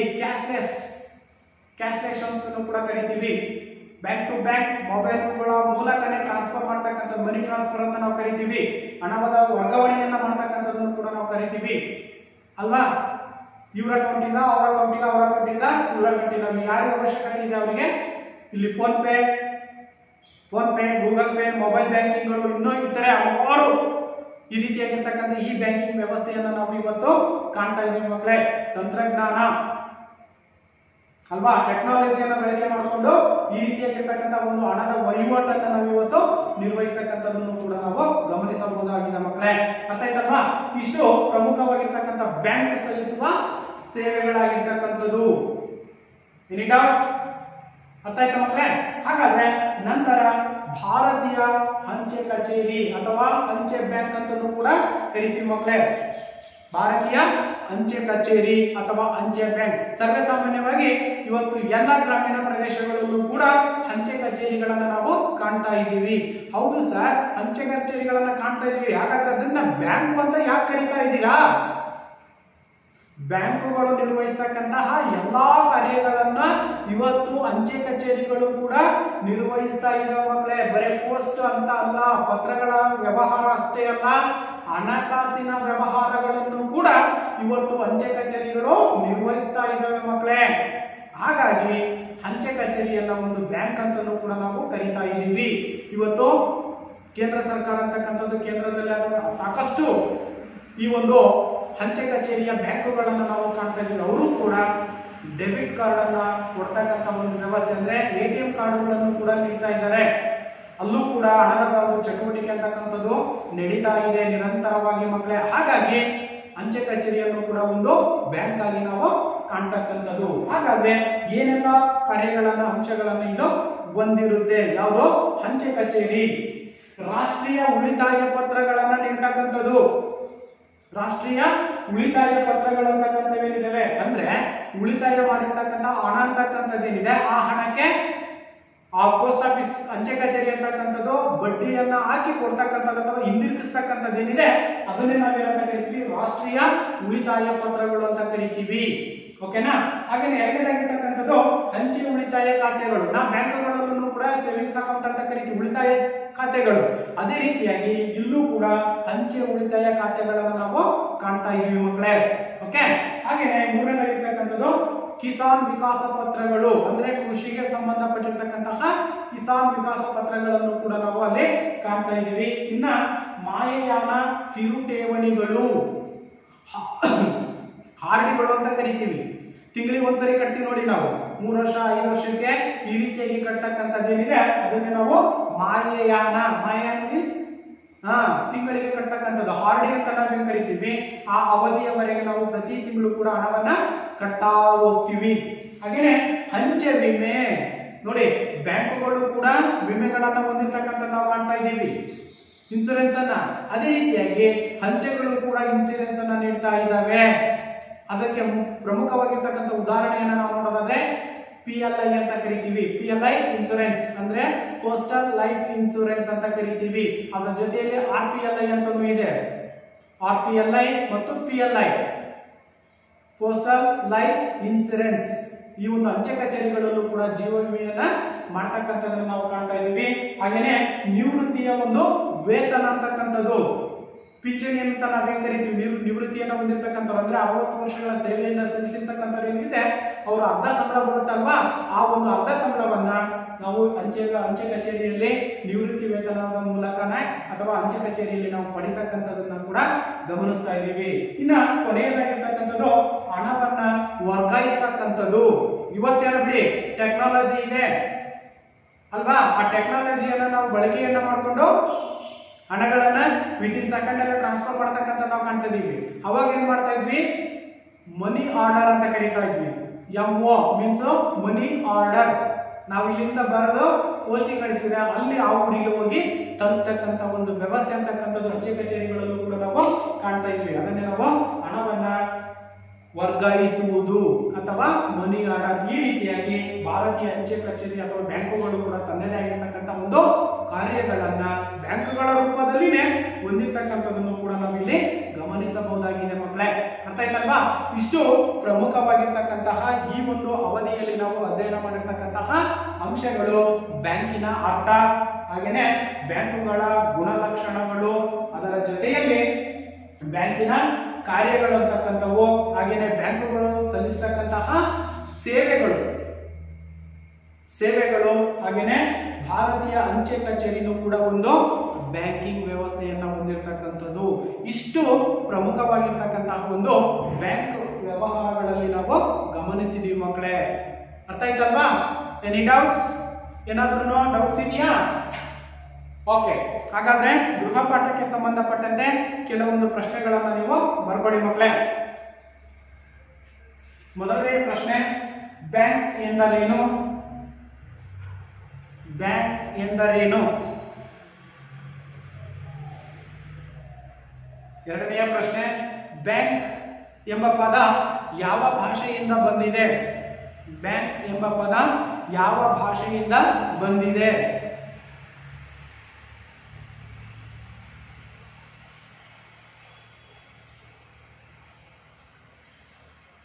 ಹಾಗೇನೆ ಮೂರನೆಯ ಪ್ರಶ್ನೆ, ಬ್ಯಾಂಕಿನ ಗುಣಲಕ್ಷಣಗಳನ್ನ ಸಂಕ್ಷಿಪ್ತವಾಗಿ ವಿವರಿಸಿ. ಪರೀಕ್ಷಾ ದೃಷ್ಟಿಯಿಂದ ಮಕ್ಕಳೇ ಇದು 3 ಅಂಕದ ಪ್ರಶ್ನೆನೂ ಕೂಡ ಆಗುವ ಸಾಧ್ಯತೆ ಹೆಚ್ಚಾಗಿರುತ್ತೆ. ಬ್ಯಾಂಕಿನ ಗುಣಲಕ್ಷಣಗಳನ್ನ ವಿವರಿಸಿ.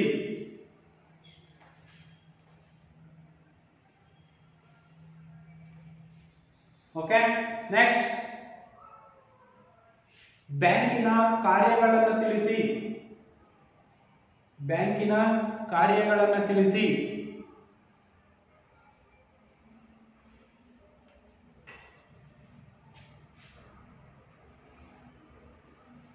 ಮುಂದಿನ ಪ್ರಶ್ನೆ, ಬ್ಯಾಂಕರನಿಗೂ ಮತ್ತು ಗ್ರಾಹಕರ ನಡುವೆ ಇರ್ತ ಸಂಬಂಧವನ್ನ, ಬ್ಯಾಂಕರನಿಗೂ ಮತ್ತು ಗ್ರಾಹಕರಿಗೂ ಇರ್ತಕ್ಕಂಥ ನಡುವಿನ ಸಂಬಂಧವನ್ನ ತಿಳಿಸಿ.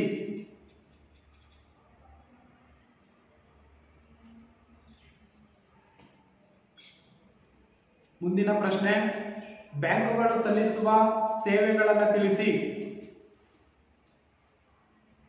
ಬ್ಯಾಂಕ್ ಸಲ್ಲಿಸುವ ಸೇವೆಗಳು ಯಾವುವು?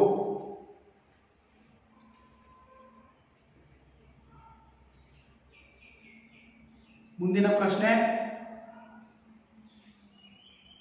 ಅಂಚೆ ಕಚೇರಿಗಳು ಬ್ಯಾಂಕುಗಳ ರೀತಿಯಲ್ಲಿ ಬ್ಯಾಂಕುಗಳ ರೀತಿಯಲ್ಲಿಯೇ ತನ್ನ ಕಾರ್ಯವನ್ನು ನಿರ್ವಹಿಸುತ್ತವೆ ಹೇಗೆ? ಅಂಚೆ ಕಚೇರಿಗಳು ಬ್ಯಾಂಕುಗಳ ರೀತಿಯಲ್ಲಿಯೇ ತನ್ನ ಕಾರ್ಯವನ್ನು ನಿರ್ವಹಿಸುತ್ತವೆ ಹೇಗೆ? ಅರ್ಥ ಆಯ್ತಾ ಮಕ್ಕಳೇ? ಅರ್ಥ ಆಯ್ತಲ್ವಾ? Any doubts? ಎಸ್, ಓಕೆ, ಧನ್ಯವಾದಗಳು.